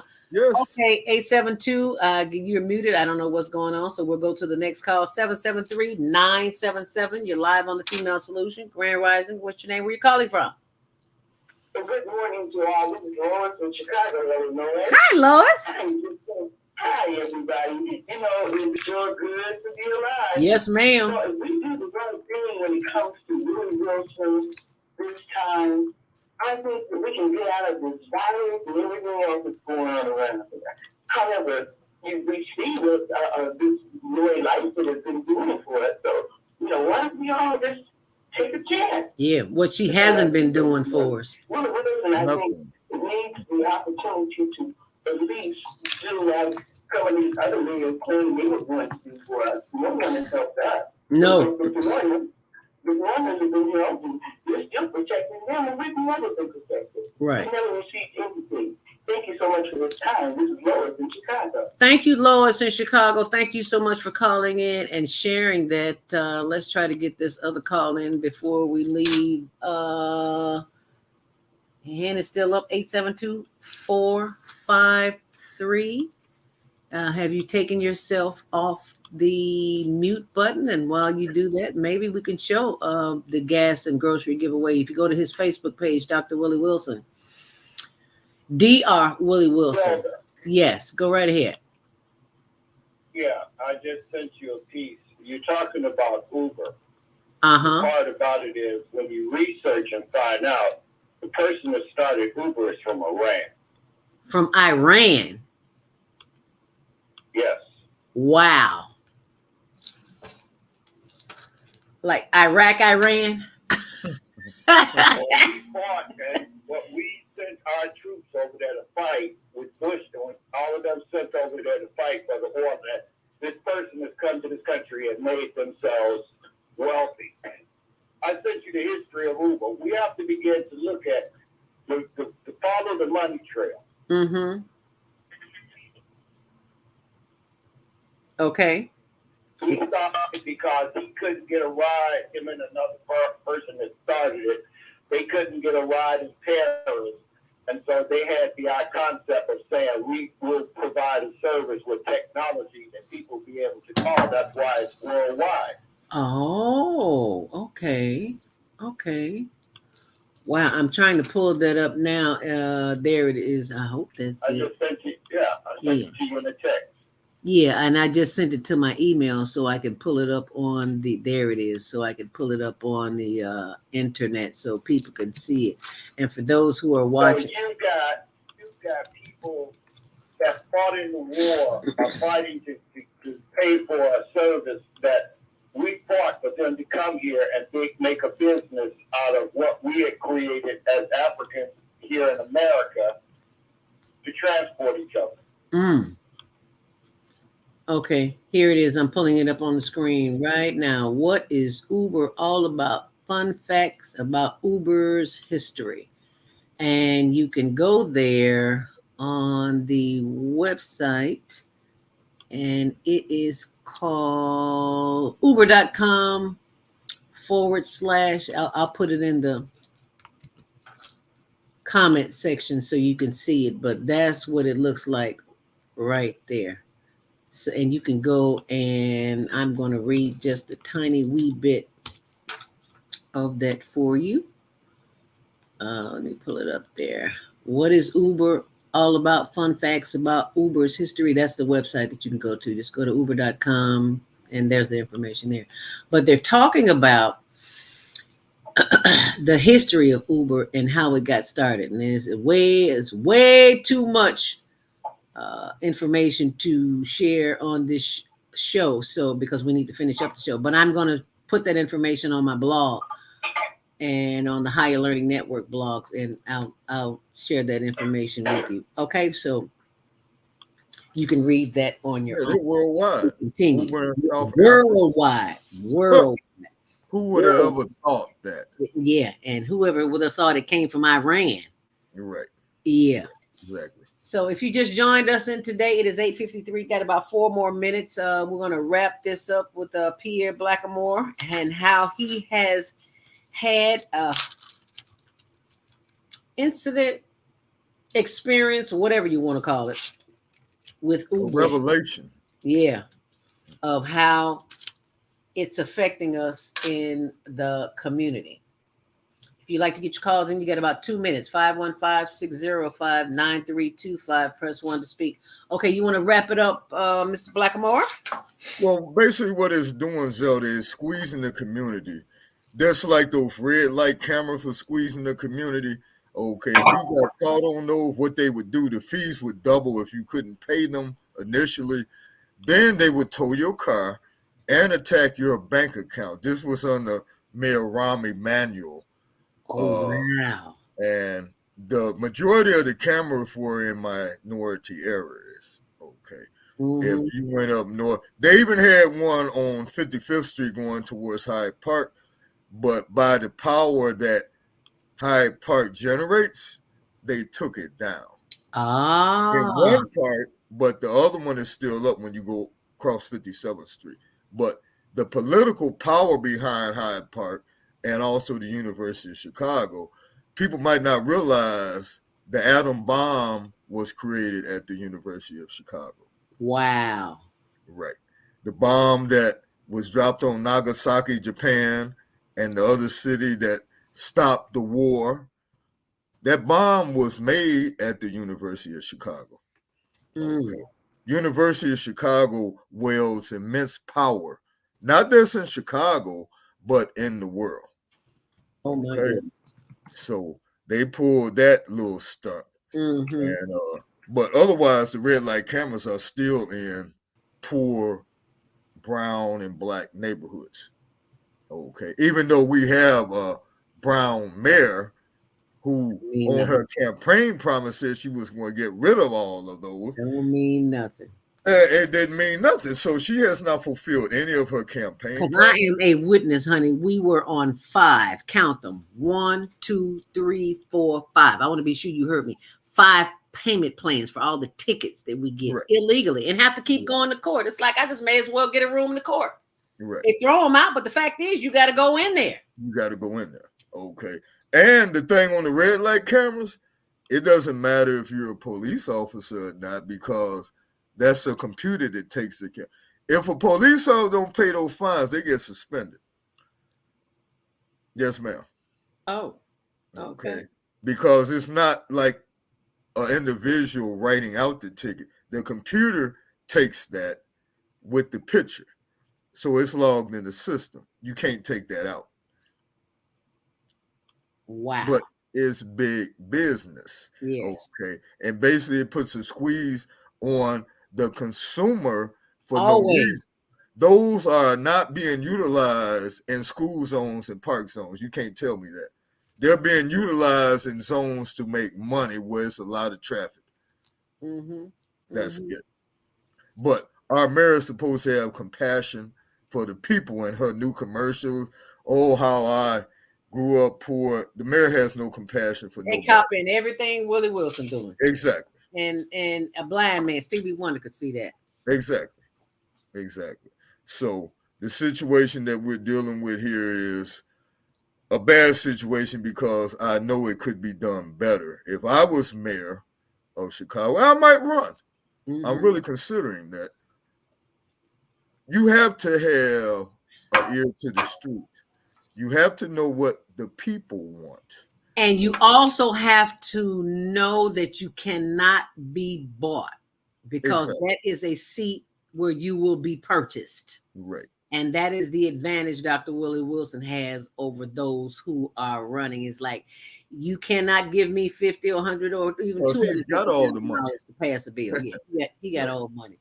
I want to thank you for being a part here on the Female Solution. Naima will have a little slight fit if I don't play the closing at 3 minutes too. So I've got to play it for. So thank you so very much. I enjoyed being here. Thank you so very much for being a guest on the show. Yes, and we look forward to keeping up with you and see what's going on here on the Female Solution. Stay on purpose, stay empowered, and we'll see you at the after show coming up at 9 o'clock, and Naima will be here with us. So thank you so much. Don't go anywhere. We'll be right back. All right. Thank you. Yes, ma'am. Have a good one. All righty. You too. Bye-bye. Bye-bye. Leave your comments about today's show. You can always reach me on my website at www.naimalatif.com. That's www.naimalatif.com. Watch our TV shows, listen to our radio shows, order our books, and be sure to get your copy of the book, The Female Solution. On behalf of our team of radio hosts, I'd like to thank all of you who participated in today's discussion. And to our global family listening from all around the world, we say thank you. To our family in China, Shishe, India, Zanzibar, Japan, Arigato, Korea, Kamsahamnida, Russia, Spasiba, Germany, Danke, Poland, Dziękuję, France, Merci, Spain, gracias, Italy, grazie, Egypt, shukran, Ghana, Madagascar, Nigeria, Eshe, South Africa, Gabonga, Senegal, Guinea, Kenya, Asante, Israel, Sudan, Pakistan, Shukriya, Afghanistan, Tashakur, Saudi Arabia, Shukran. Assalamu alaikum wa rahmatullahi wa barakatuh. Thank you. And may peace be upon you and the mercy of God and God's blessings.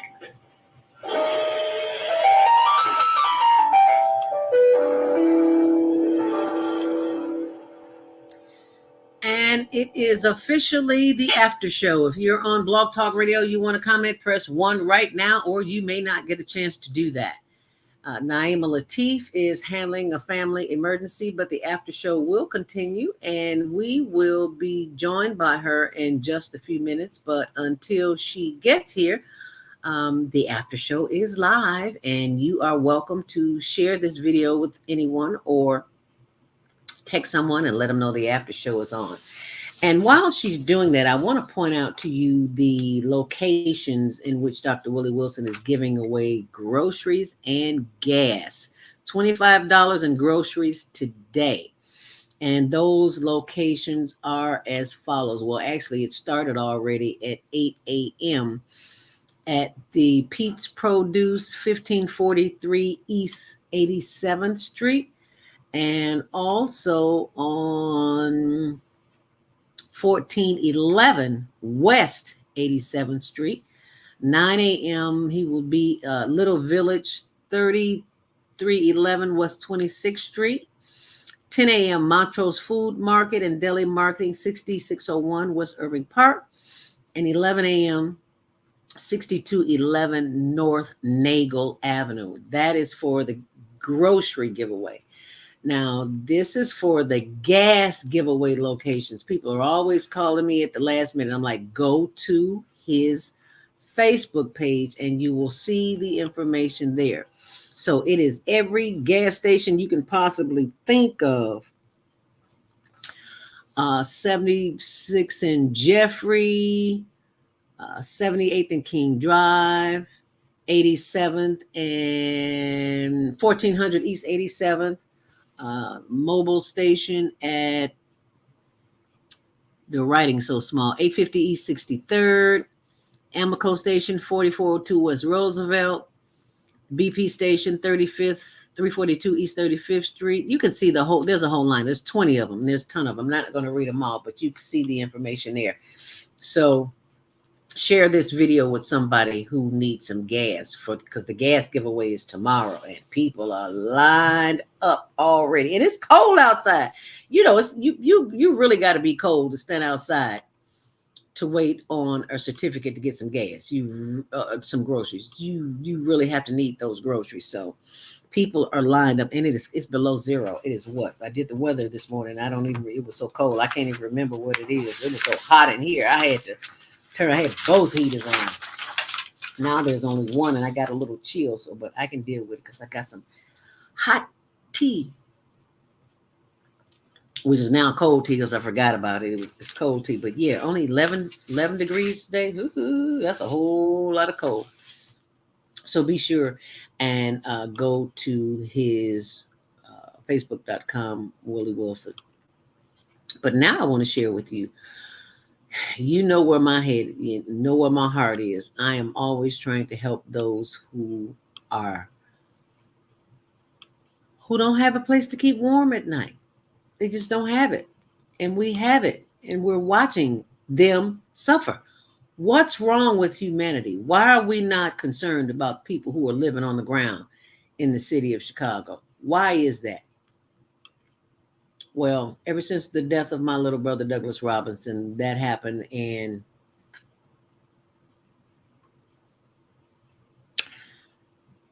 I am compelled to do this, to help those who are in need. Because somebody helped me when I was a child. Somebody took me in when my mom died and passed away and took me in. So it's just, it's a village. It's what we used to do. This is what we used to do. We used to take care of people. So I just want to show you a couple of the videos. Helping the homeless stay warm while sleeping on the cold ground in Chicago. All right now. Look what we got here. Knock yourself up. Take it. And I'm on a count on you to take some down there. This is our guy right here. Okay. Well, there's nobody, like I said, there's nobody down there. Oh. He ain't been Well, here. can you hold some for Yeah, them? because his brother's my roommate. Okay, good. So the people know they want to donate. They can. We pick these up at Walmart. They can get it at Walmart, Target, Home Depot, anywhere. And this is what y'all need. This is what they need, butane. So now you know. Now you know what your dollars are spent on, okay? And because of our generous donators, you will sleep home tonight. So thank you. Thank you. Keep them donations coming, 10 City. Oh, let me go over here and get a picture of them. Get it repaired?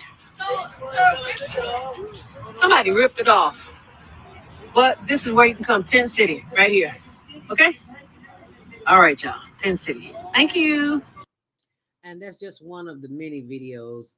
They're on our page on higherlearningnetwork.org. There's a ton of them. Now, that was from the summer, but this was from this was back when it was a little bit warmer, too. This is one of my skate buddies at the roller rink.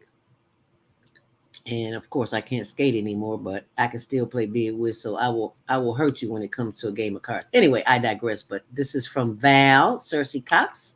So just took the butane out, and we've got some suitcases for them. I think they might appreciate that, and that's nice. It's on wheels. Yes, with the. Is it okay if I show your face? Yeah. Okay. You know, you have to ask people permission nowadays. And in each one, she's putting a little surprise. Yes. We have the butane tanks. They're Walmart. They're 16 ounces. So now you know what your money is going to. There's some more. We got another container to pick up. And that's a surprise for somebody. Mm-hmm. I'm sure they'll enjoy it. So thank you, Val. We appreciate you. Oh, that's nice. Oh, yeah, they're going to love that. Actually, we should take one out of here. And both of them want. Yeah, take one out of here and put it in here. Yeah. So both of them want too. So somebody's going to be pleasantly surprised. See, we thinking about y'all in 10 City, so don't never think don't nobody love you. Because you got people who love you and care about you, don't know nothing about you. Right. Because that's just the way we do it. It's a village, y'all. And we need y'all to go to the higherlearningnetwork.org so you can be part of the village too. Yes. Thank you. And that was the first. So here's our late night delivery of we've got someone, Val actually, one of my big whist players donated some suitcases. She says, anybody want some suitcases? I said, yeah, especially if they got wheels on them. And that's what's inside the propane. It is 1, 2, 3, 4. So for those of you who are watching, you want to donate, this is what's needed. Coleman propane tanks. Yeah, turn it around so they can see that. See that? This is what y'all can donate. Coleman propane tanks. They're at Walmart. You get 2 of them, $10, okay? Oh, you forgot to look at, open it back up. Where is it? There it is. There's some money. She put some money in there. Yeah, the same thing in the other one, too. So just wanted to show people what to do. Thanks for watching, y'all. Please share. So that is just a sample of what you will see when you go to the higherlearningnetwork.org. It's right there on our page and on higherlearningnetwork.org website. And people are always asking me, why do you do this, Zelda? Because my little brother, Douglas Robinson, was murdered, and I had no idea that there were so many homeless people. We have been doing this for about 5 years now, I think. I think he was killed in 2017. Yeah, 2017. February, around Valentine's Day, February 14th, somewhere around there. And I had just gotten up that morning, and my cousin called me and said, you need to turn on the TV because I think they just talked about your little brother getting murdered. And I was like, what are you talking about? She said it talking about Doug. Yeah, shot and killed, and I was just no good. I'll just put it like that. I am thinking that there must be some kind of mistake. So she said, turn on the radio, and she left the information.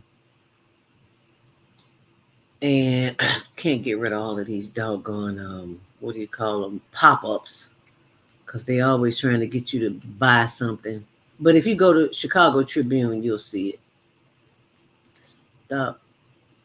Yeah, I can't get rid of this.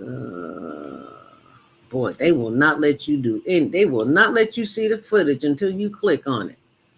I'm not trying to see that. Let me click on special offers to see if they'll let me. Nope, they won't. But anyway, if you go to Chicago Tribune, you'll be able to see the article there. Yeah, because they are not letting me do anything. And I don't know how to there's no X on this box, so I can't get rid of it. Anyway, I just wanted to share that with you. So you go to Chicago Tribune, go to Google and type in Douglas Robinson murdered in Tent City. Oh, you'll see all of this. There's a whole lot of. He was 57 years young. They've now got him in the National Gun Violence Memorial. And then they also show where a man was charged. Another homeless man was charged with shooting him, and and killing him, I should say. And some of my family members were like, let's go to court and be sure that he gets his justice. And I'm like, you know what? I have lived long enough to realize that I don't want to go through that agony and that pain. So what will happen to him through the courts. And I don't have to be there. And some may say that I should have been there, but that's their opinion, and I leave them with their opinion, because I don't want to have to relive that pain, because that pain shows up in our body as trapped energy. That's why we have headaches, backaches, arm aches, all kind of aches and pains. I just don't want to go through that again. It was traumatic enough being on display for the public, for the world to see the drama that's going on. And I just wanted to share that with you. So Naima Latif will be joining us, and I've got to send her the email because I forgot to send it to her. So I'm sending it to her now. And if you want to comment, feel free to do so in the comment section. Let us know what city you are watching from. Latif. Yes, sir. Go right ahead. Yeah, I was looking at something because, the tent cities, and there are other places around, that what they're doing now is getting the military to donate tents. Oh, really? Yeah, I just sent you a few YouTubes on it. Oh. I saw this in California because I always went out there around Thanksgiving to visit my daughter. Uh-huh. And we did the walk for the homeless. And they were putting those people in areas. They would put up a major tent, and that would be the place in which, instead of having all these little tents, they put cots in there, and people would come in, and they would live in these huge tents, like a little burial tent. And these were ways in which they had all the people in one place, and they were, they had heaters in there, they had things in which they provided food. And so these are ways in which we're looking at how do we care for, it takes a village to raise a child. And what we're looking at is how do we create the village? And the village is created by those that, not looking at those that created this problem, but those who are in need of help from the people there that can help them. And that's what you're doing, because what happened with your brother, he wasn't born homeless. Something happened in his life that created the environment, the situation, or the traumas that caused them to live in that environment. And so what we're looking at is there has to be solutions, is why y'all call female solutions. What are the solutions for these people that are homeless?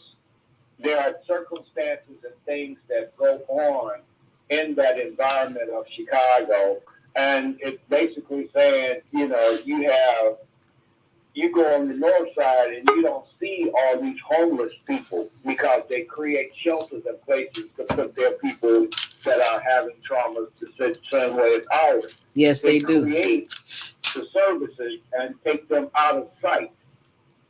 So what we're needing to do is, how do we do that same solution in that we create environments that is for those people, because they're someone's child, just like that was your brother.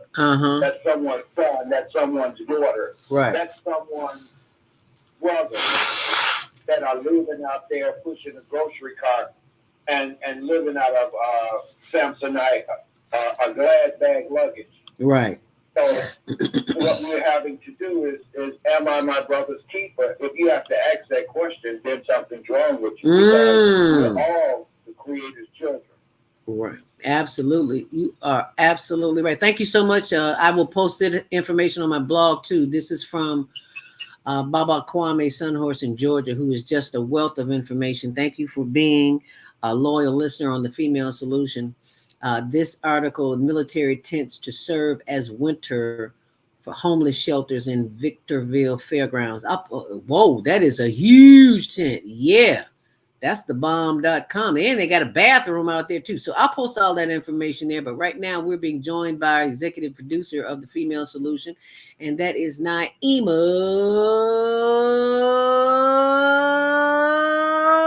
Latif. Take it away, Naima. Well, you know, I'm glad that Baba Kwame shared that information. That just lets you know that if we really want to help, there are ways, there are means, there are materials that we can share with those who are living outdoors so that it can be at least bearable and it could be survivable. So we do have to decide that we're going to choose to be more humane. We're going to choose to help people. We cannot have a system that allows people to suffer and punishes people for not having money. Money is an artificial construct that doesn't really exist, other than the only power it has is the power that we have given it in our own minds. It does not exist. So the worth of a person cannot be based on something that technically doesn't exist, something that's artificially created. And we can't deprive people of the means to survive because they don't have this artificial thing that has been created that really doesn't exist. We have to choose to make it possible for everybody to have life and health and food and drinkable water, because the earth is giving everything we need to us for absolutely free. So why are we withholding it from certain people? There's not just a little bit wrong with it. Everything is wrong with that. Every system that we have that leads to those people being out on the street, sleeping on concrete, is wrong. Every single system. That's why we have to change it. We have to choose to change it because we have to choose to see that it's wrong. So, and we have the power to do that. And we have the power to do it. Just like you can see those army tents. Now, those are living structures made out of heavy material. There's all kinds of ways that you can make it so that people can be safe and warm, and it doesn't take up a lot of space. It's portable, so you can take them, you can place them wherever is an area where people can stay. And who are we hurting by helping people survive, especially in this winter? How's that hurting somebody? Or somebody thinking, well, I'm not getting paid. Well, you're not getting paid anyway. People are homeless. That's why it never made any sense to board up a house and then make people sleep outside. You say, well, I want to get paid for this house, but you're not getting paid for it anyway if it's empty. So you'd rather have people freeze to death. Well, then somebody has to pay for a burial for them if they die. So what are we saving by being cruel? Nothing. It's every single system that we have needs to be powered by love and compassion. That needs to be the driving force for what we do, not getting paid a certain dollar figure. And that's why this transportation thing is it's outrageous. I remember when they first started, I guess it was on New Year's Eve. One year they decided that there were just too many drunk drivers killing people because everybody was drunk on New Year's Eve. So they had it so that you could just ride the public transportation for free. And they had less fatalities that year because instead of people trying to get in the car and drive, they would just, take a train home, didn't have to pay any money. So that was the incentive. And then they had it where during COVID, they were making some changes to the bus services, I think, where there was maybe there would be some kind of protective shield. But until that time, they really didn't want the passengers to have contact with the drivers. So they would everybody could ride for free. I don't remember how long that went. I know it might have been as much as a year, in 2020, but you could, you'd board the bus on the back and just sit down and space yourselves. And they had more buses on the road so people would have more space to sit. They managed to do that, and people got on, ride the bus, you get off, and it was really nice, It wasn't all that insanity that's going on now. People robbing people and, drama and everything. Everybody was well behaved. And the service was free. And they were able to do that. So that lets you know, if we really have to do something, we can choose to do it. Just like we can choose to help homeless people with what they need to survive in the cold. We can choose to give them shelter. We can choose to give them heat. We can choose to do that. It's a choice. We can choose to have a transportation system that gets people to where they have to go and doesn't abuse them and is affordable or accessible. We can choose to do that. And we have the power to choose. What I really liked about the rideshare programs was that it was everybody helping everybody. And I liked the premise of that, where the average person could become someone who helps someone get to where they're going. Because the cab business, the way it was, it was very exclusive. You couldn't, get into the business unless you knew somebody or had a certain amount of money and all that. But with Lyft and Uber, the idea was good because it was based on cooperation and participation. Now, what happens is when you get people who are not, for lack of a better term, I'll say spiritually evolved, where they understand the concept of unity and cooperation.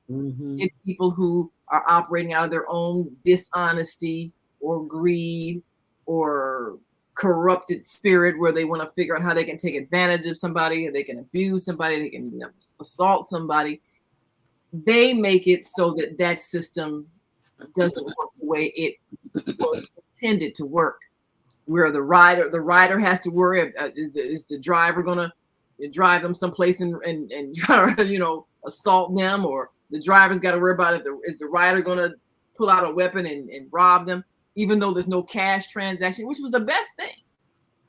If you look at the way the system works, and there's no cash transaction, you would think that should cut down on robberies. You would think, but if a person has a mindset to be a robber, to rob somebody, they'll get in that car and take whatever's available, take the driver's phone, take, whatever personal cash they have, because they're a robber. That's who they are. Right.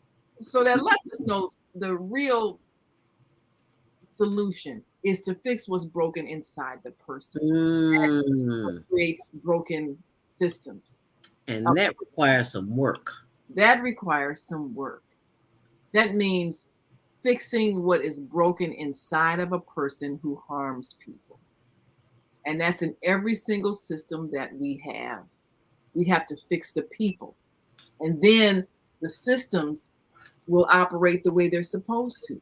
Ultimately, we can have a system of living together in harmony and cooperation, where nobody is trying to hurt anybody, nobody's trying to steal from anybody, nobody's trying to assault anybody. We can have a system like that when we fix the people. Because when the people are right, then everything else we do will fall in line.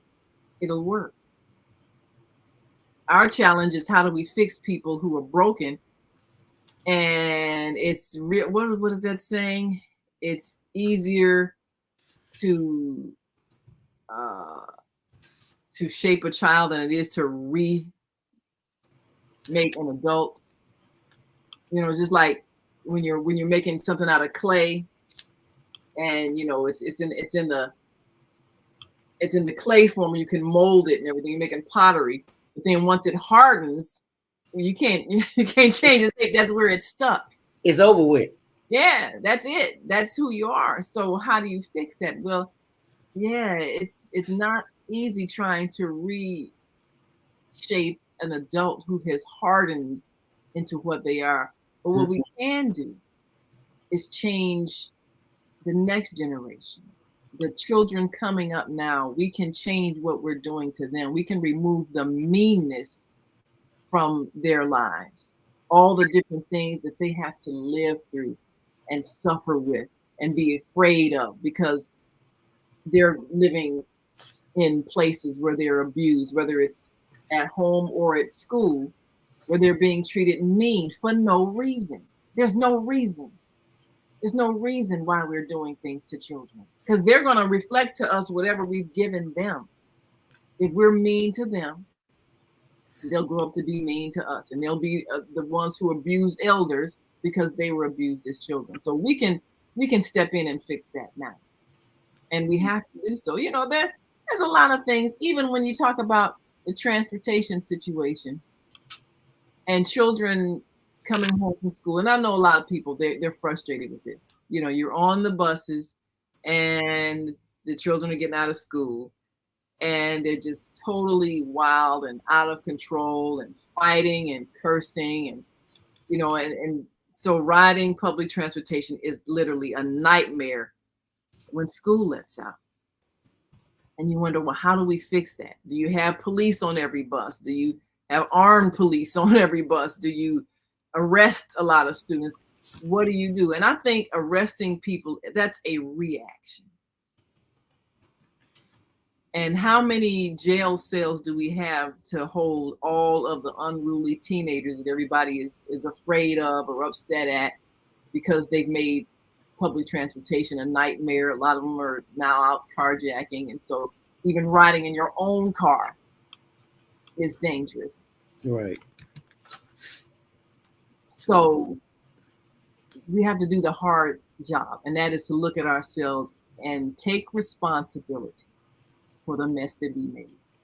Because those children didn't get that way by themselves. Right. They're reflecting what was done to them. And a lot of people don't see and hear the meanness with which we treat our children, because it was done to us. So we don't recognize abuse because it's been made normal. Right. Most families are extremely dysfunctional. We just learn to live with the dysfunction. Most of us grew up being screamed at, called names, beaten, threatened with beatings, bullied, have teachers neglect us, look the other way while we're being bullied in school. I mean, all of us grew up with various levels of abuse that we survived, but it affected us. Mm-hmm. And so we pass it on. It's still affecting us. It's still affecting us. And we're passing it on to the young people that are influenced by us, and we don't even know it. So when they reflect that behavior back to us, I'm like, where'd they get that from? They got it from us. You know, when my students, when I was teaching high school, even grammar school, and they would say cuss words, you know, they did the F word, they throw that out there, and you know, that's one of the ones that's really supposed to be real bad, right? Mm-hmm. And I would just say to them quietly, you want everybody to know how your mother talks to you in your house. And then they get embarrassed because I'm I'm not gonna say, well, why you doing cussing? I know why you cussing. I know who taught you that. Mm-hmm. Do you want everybody to know that that's how your mother talks? Mm-hmm. And they would quiet now after that because I've made it plain who I'm holding responsible, and they don't want their mother to be ill thought of. Right. That is who I hold responsible for your speech, because that is who teaches you language and repeats it so that you can pronounce it the way you pronounced it, you know? Right. So we got to look at ourselves. We have to look at ourselves and fix us. Punishing the children for what we made of them is not going to make them better. It's just going to make them figure out how to get away with more wrong and not get caught. Mm-hmm. Mm-hmm. And they will figure out a way. Figure out a way. We have to instill in them a consciousness of responsibility to the collective body of humanity. We're all connected. We're all affected by what everybody does. So when you have a nice system where regular people can make money, helping people get to where they're going, and all you need is for, people to just be responsible, be respectful for how they treat each other, and everybody can benefit. And then somebody messes it up by deciding to abuse somebody, that destroys the whole system. Now nobody can trust anybody. People, being inconsiderate, people being dishonest. All it takes is one person to destroy really a good system. I think the rideshare program, it's very good. Right. It includes, I know so many people who are able to make extra money just because they have a car and they can, sign up for Uber or Lyft, and they can drive in their spare time and they can, take care of their bills. And then a lot of people who don't want to, wait on buses and everything, they would like to have someone come to their house and take them to where they have to go and be able to call and get somebody in the next few minutes. And, it's a good idea to share, but you can't share with people who are selfish and are just looking to victimize somebody. Mm-mm. That way of thinking is what destroys any good system. Anything that's based on good, somebody who has a corrupted heart will destroy it. So that's why we gotta fix what's in us. And when we fix that, then everything else will fall into place. We'll be able to create systems of sharing. We'll be able to create systems that help people get out of the situation they're in. I mean, how many people have said, and how many times Dr. Willie Wilson has said, we got all these empty houses and we got people living on the street. So why don't we get the people who need skills and teach them how to repair houses and then let them live in the houses? Right. Duh. It makes sense. All these empty schools that we shut down, why don't we make them trade schools to teach people so they can do the things that need to be done, like fixing up the houses, and then people can have a house to live in. So simple. What makes that not happen? Well, somebody says, well, how are we going to get paid? Well, I need to make money. Well, you're not making money now, and everybody's robbing everybody because they don't have any money. So who's benefiting? Nobody. So when we don't use compassion, everybody loses. There's no win in empty boarded up houses and people sleeping on concrete. Nobody's winning. And then you got to be afraid to walk the street because the people who don't have food and are cold, well, they got to survive. They're going to take from somebody. Hello. You're walking around with a person look like it might have money anyway. Hey, snatch your purse and run because they're trying to eat. Come on now. Because that's exactly what they do. Everybody want to eat. Yeah. Nobody wants to starve. Nobody wants to starve. Nobody wants to freeze to death. It's 20-something degrees today? Yeah. This is not weather to be having to sleep on concrete. No. And I mean, you got the bus stations. People used to be able to stay overnight at a bus station because it's an overnight place. Now they kick you out if you're homeless. They kick you out. You don't have a ticket, get out. They sure do. I mean, not that you sitting on this bench is actually hurting anything. Right. I've decided that you're not paying money to ride public transportation. You can't stay here and warm up. Get out. Right. I'm going to put you out so you can freeze to death on the street. Oh, and then people say, well, okay, we have to do that because we have to keep it safe because they might rob somebody. Well, maybe they wouldn't if you just, okay, how would it kill you if you let that person warm up and gave them a free cup of coffee and a donut or, a piece of fruit, something so they could survive, then they wouldn't have to try to take from somebody. Right. How much does it cost to be compassionate? Don't cost you nothing. It costs nothing. But because we live in a world that tells us, as Tyler Perry said in his movie, the haves and the have-nots. Mm-hmm. You are nobody if you don't have what I have. Right. So I don't have a place to stay. So that makes me less. Makes me lesser than you. That's that makes no sense whatsoever. None. What kind of thinking is that? Where did that come from? Where did that come from? Why are we allowing that thought to continue? You're of lesser value than me because you don't have what I have. Right. You don't have a car, so you're not worthy of my respect. You deserve to freeze because you don't have enough money to buy a place to live for the night. You know, you don't have enough money to buy shelter over yourself. So you deserve however you're suffering because you didn't have enough money. You're not a good person because you don't have enough money. Right. What kind of twisted thinking is that? Why are we allowing that? What is money other than something somebody made up? Right. Not having it doesn't keep anybody from doing a good deed. Right. Because that's what we've been brainwashed to think. Brainwashed to think. So My mic's still open. yes, it is. Yes, sir. Go right ahead. Assalamu alaikum. Wa alaikum salam. Yeah, an excellent point, because there's a saying, it's easier to fix a broken child than it is to fix a broken adult. Mm-hmm. And what we're sharing about is that these people were broken at some point in their life. How do you have something that says public transportation, but the public can't get on there and utilize it? Okay. That's kind of like an oxymoron. Yeah. It ain't public if the public can't use it. Public is for the public. But the other part is about homelessness. When I was homeless in Colorado, an elder told me, he said, son, you're never homeless. He says, the earth is your floor, the sky is your ceiling, the trees and the mountains are your walls. You just need a space to put your stuff in. Mm. That's really helpful. That's what we do. We want spaces because that person that is supposed to be homeless is pushing around everything it owns in the world in that grocery cart. Yep.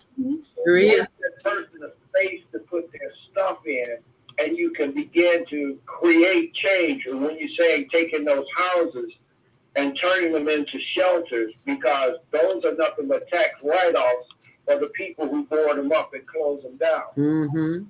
The thing that we have to begin to look at is how do we, and we go back to take the village. Mm-hmm. Each one is the part of the village. That person out there sleeping on the ground is part of our village. Yes. And we are those people's keepers. Yes. How do we allow someone that we say that we elect into office and govern us to say that this person is not allowed to have what others have that has tax-paying money? Mm-hmm. Make that person a taxpayer. Thank you. Make him a taxpayer. Yes, you are absolutely right. Right on point. That is the voice of Baba Kwame Sunhorse from Georgia, a faithful listener that we so appreciate, because it is the elders who give us the information that we need to keep us moving forward, just like we're moving forward by sharing this information to the next generation. Baba Kwame Sunhorse shares it with us, and we pass it along. And that's what a village does. We share. That's what we're supposed to do. We're supposed to share. We're supposed to share. I mean, just think if we just shared in the providing for people's needs. If you have people who need shelter, what if you had people that were put to work in making those shelters? You have people who need food. Well, what if you had more people doing the work to cultivate the ground so that food could grow? I mean, it's not like we don't already have everything we need. We have people who need things. We have people who can do things. We can put them together. So what we have now is a monetary system. Mm-hmm. So that means if you do something, then somebody with money must pay you, and then you can get the thing that you need. What about if we cut out that middle man, the money? Yeah. What if we took that part out and just directly did what was needed and directly helped people? And what if we just did that? What if we had a system based on everyone cooperating and sharing? And I know I've said this before. Just look at bees in a beehive. Nobody's punching a clock. Nobody's cashing a check. But everybody works to provide honey for the hive, and everybody's needs are taken care of. Everybody participates in the collective good. There's nothing keeping the human family from doing that. Nothing. As my aunt Edna used to say, if you take care of the family will take care of you. Absolutely. Absolutely. We have, as she used to say, you know, y'all done went up north and got cityfied. You shame of being country now, because you went up north and got with the folks who think they have everything and got everything and want to be everything to everybody, but their soul, the essence of who they are, is lost because they're caught up in consumerism, the haves and the have-nots. Mm-hmm. But we have a different kind of have-nots, and I want to thank our sister Viata for staying with us this morning. Thank us for staying conscious. Love you, sisters, and love you more. Yes. If you did not see the Soul Purpose Healing last night, you gotta go back and listen to that on the Female Solution. That was an outstanding show. That's what I love about the Female Solution. These shows make you think. Yes. If they do nothing else.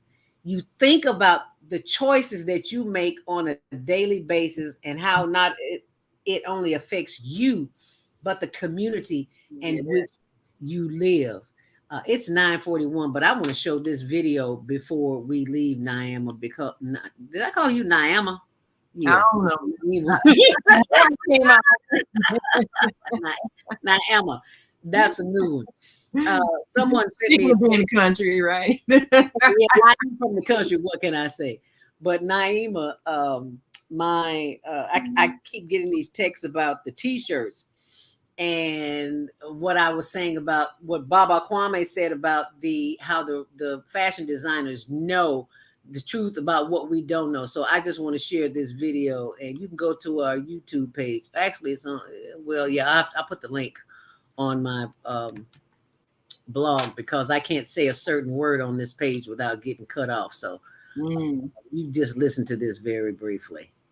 It's a short video. Would make your vision board. What do you want to see in your life? What is it that you need to see? The vision. A vision board. Cut out the things you want to see on the board. Put it on your wall so you look up to what you believe in. Yes. Powerful.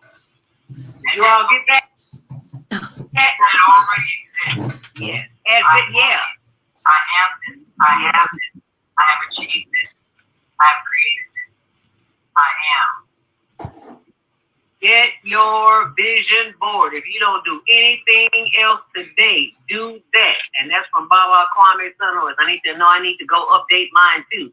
And put these T-shirts on your vision board, because these T-shirts are affirmations to remind you of your greatness. So every time you take a picture on your cell phone, post that, because you're posting positive.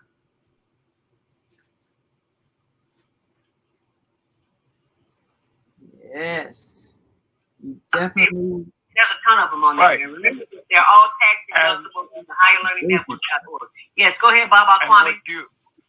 And what you're wearing on that T-shirt, the words on there acclimate with the water in your body, and it energizes you even just wearing it if you understand what you're wearing.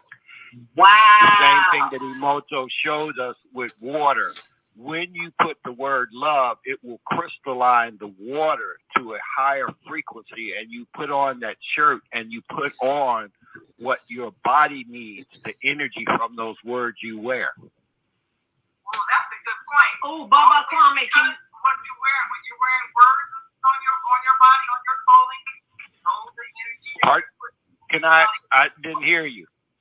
Okay, Baba Kwame, that was powerful, and it was so powerful. I need you to say it again. Yeah, and if we want to achieve something, and you believe, if you put a T-shirt on love, and that love is showing on there, it's energizing the water. You were 70% water, so that means all the water that's flowing inside of you is receiving the word that's on your body. Nah, that ain't powerful. That's why designers put their names and logos, and that's how they stay rich. Vision board. Cut out the things that you want to see and put it on a board. Put it on your wall so you'll look up to what you believe in. Yes. Right. Powerful. Did you all get that? It already exists. Yes. Yeah. I am this. I have this. I have achieved this. I have created this. I am. Get your vision board. If you don't do anything else today, do that. And that's from Baba Kwame Sunhorse. I need to go update mine too. And put these T-shirts on your vision board, because these T-shirts are affirmations to remind you of your greatness. So every time you take a picture on your cell phone, post that, because you're posting positivity. And there's a ton of them on there. And remember, they're all tax deductible from higherlearningnetwork.org. Yes, go ahead, Baba Kwame. And what you're wearing on that T-shirt, the words on there acclimates with the water in your body, and it energizes you even just wearing it if you understand what you're wearing. Wow. The same thing that Emoto shows us with water. When you put the word love, it will crystalline the water to a higher frequency, and you put on that shirt and you put on what your body needs, the energy from those words you wear. Okay, Baba Kwame, that was powerful, and it was so powerful, I need you to say it again. Yeah, and if we want to achieve something, and you believe, if you put a T-shirt on love, and that love is showing on there, it's energizing the water. We're 70% water, so that means all the water that's flowing inside of you is receiving the word that's on your body. That's why designers put their names and logos, and that's how they stay rich. Wow, is that powerful or not? Yeah, that is it. That is powerful. Thank you. Love on all my clothes. I should be. I know that's right. I know that's right, Naima. Put on everything I'm wearing. Remember this the picture with Chuck Woolery, the Love Connection? Yes. Like a love line. Yeah. See? The female solution. Yes. Yeah. Female solution love line. Yeah. Yes, please go ahead, Baba Kwame. Right. And I sold Black Art when I was in Chicago. And the thing that a brother artist shared with me is, he says that what you put on your wall, your children will look up to, and they will grow up looking up to that. So if we put pictures that look like us on our walls of different people that represent our story and not their story, then that child has a vision that he sees something that looks like him in his home that represents him, and it represents the things to look up to. Yes. And so these are small subliminal messages, and how they get us to consume is because this is what they do on the television.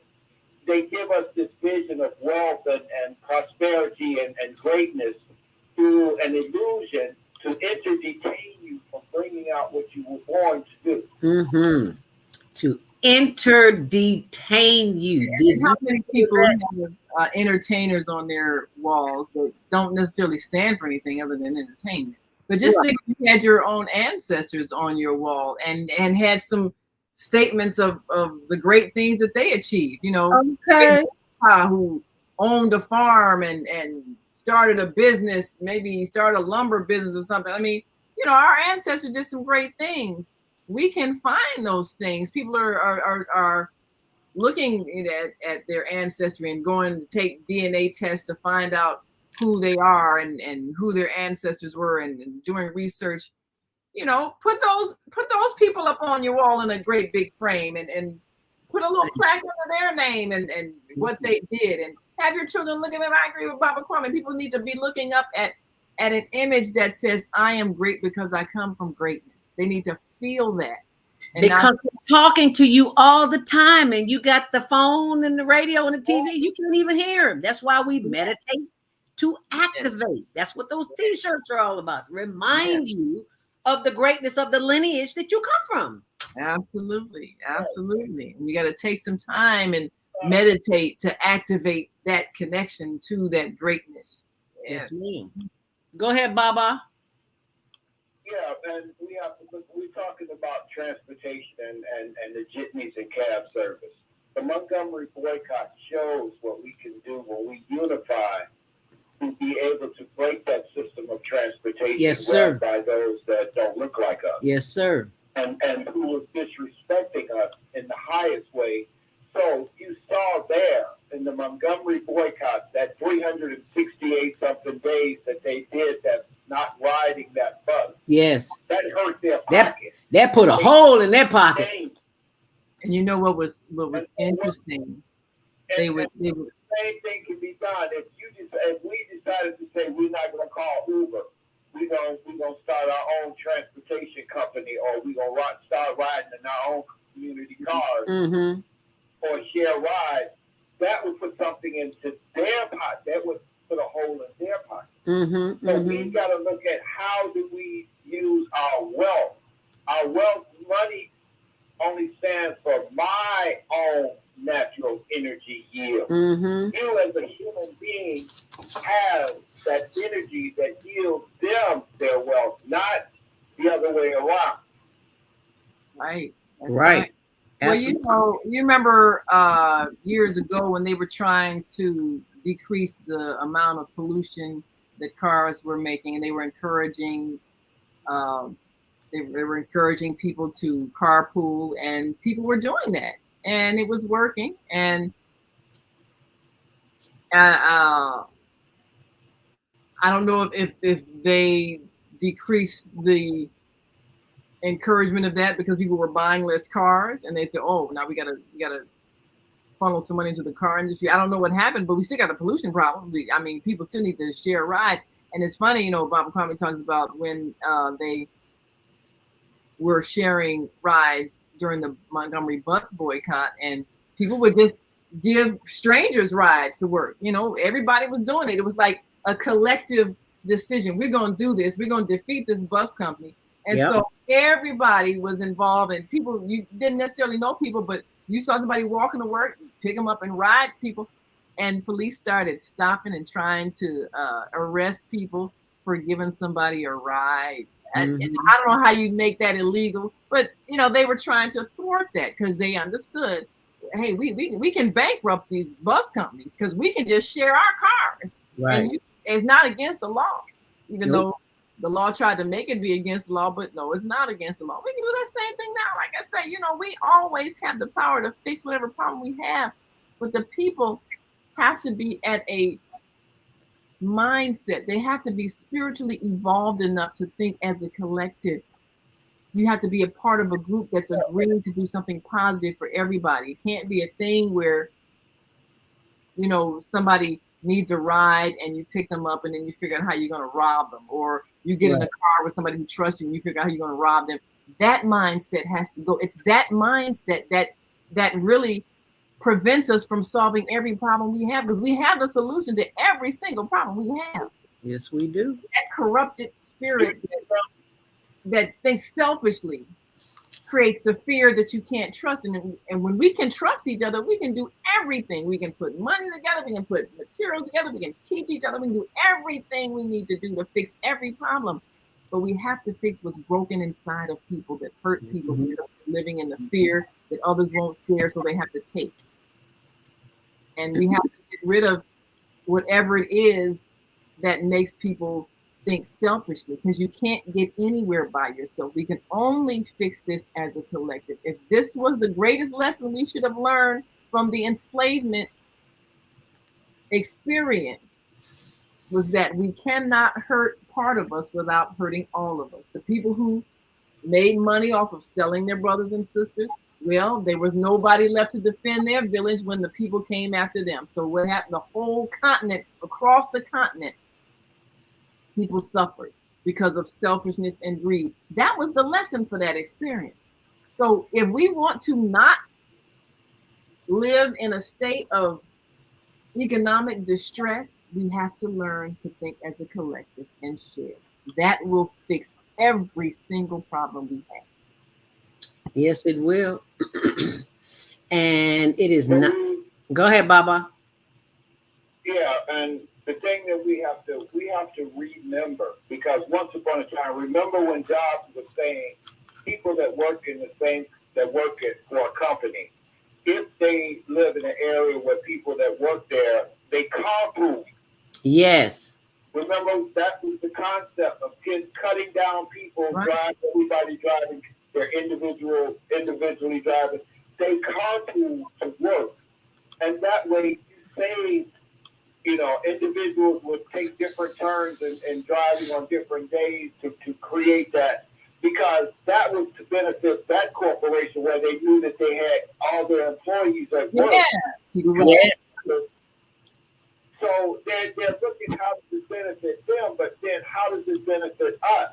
Right. And being able to say, you live down the street, you have to go catch the bus, and I can drive you, and we can pick up also on the way to work, and that other person. So all of us get to work on time, and we begin to pull together to take our collective resources and to build from that. We can do it. We can do it again. And that's what we have to do. I know it's about time for us to go. Blog Talk is going to be exiting. And and we're going to be exiting too. So be sure and go and check out the blog. I'll put it in here because I can't say it. And we both know what that's about. Yeah, But yeah. You can read if you want to. But can read, so I'm updating it right now, so you can go. Zelda Speaks on Facebook if you need to. Yeah. So there it is, right there. So all the updates will always be on my blog, so you can see it there. For those who are listening, I'm gonna go ahead and say we're about to go off the air anyway. Go to zeldaspeaks.wordpress.com. I want to thank all of my listeners, all of our viewers, all of those who want to make our community a better place to live. And that community is the human community. Absolutely. If you have eyes to see and ears to hear and a heart that opens and closes every time you take a breath, you are part of the human community, and no one is better than the other. It does not matter who you are, where you live, where you work, where you vacation, where you don't work. If you are a CEO of a company, or if you living on the street under a bridge, you are still part of the human family, and it is our responsibility as the village of this world to make it a better place for all to live. And any final words, Naima? Well, I believe you said it all, and I think Willie Wilson is out handing out food for those who are in need, and that's the example we need to follow. Whatever you have, share. That's all. If we can solve every problem we have in this world, all we have to do is share, and that is exactly the premise of the female solution, and all we do is ask you to what? To share. The Female Solution Global Radio TV Show invites you to an invigorating conversation with our team of hosts Monday through Friday, 7 a.m. to 9 a.m. Central Time. Start your week with Monday Morning Mindfulness with Zelda Speaks. Tuesdays, Self-Cell Care with Jody Susan. Wednesdays, Repairing Broken Families with Naima Latif and co-host Kareem Hamid. Thursdays, Soulful Solutions with Dr. Debbie Green. And Fridays, Health and Wellbeing with Beata. Saturdays, tune in 12 noon to 2 p.m. Central Time. First Saturday, Success Strategies with Jana. Second Saturday, Wendy Williams Esquire on relationships. Third Saturday, Move Around with Deborah. And fourth Saturday, Wisdom with Mama D. Join us Sundays, 7 p.m. to 9 p.m. Central Time for Soul Purpose Healing with Beata. Call in and comment 515-605-9325. Press 1 to speak to the host and be a part of the solution.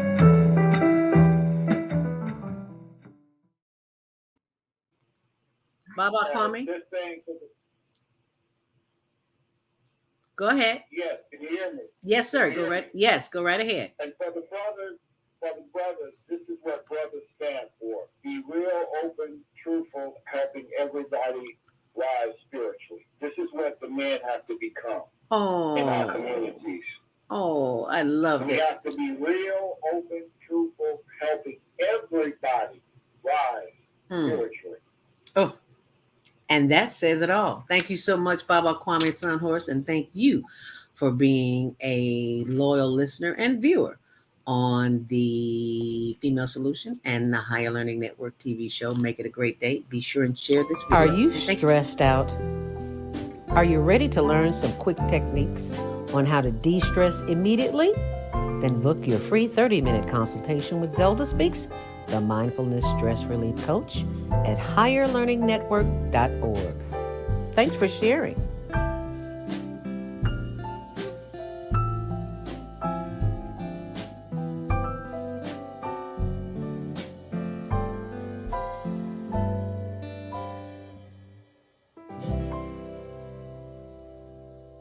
Are you stressed out? Are you ready to learn some quick techniques on how to de-stress immediately?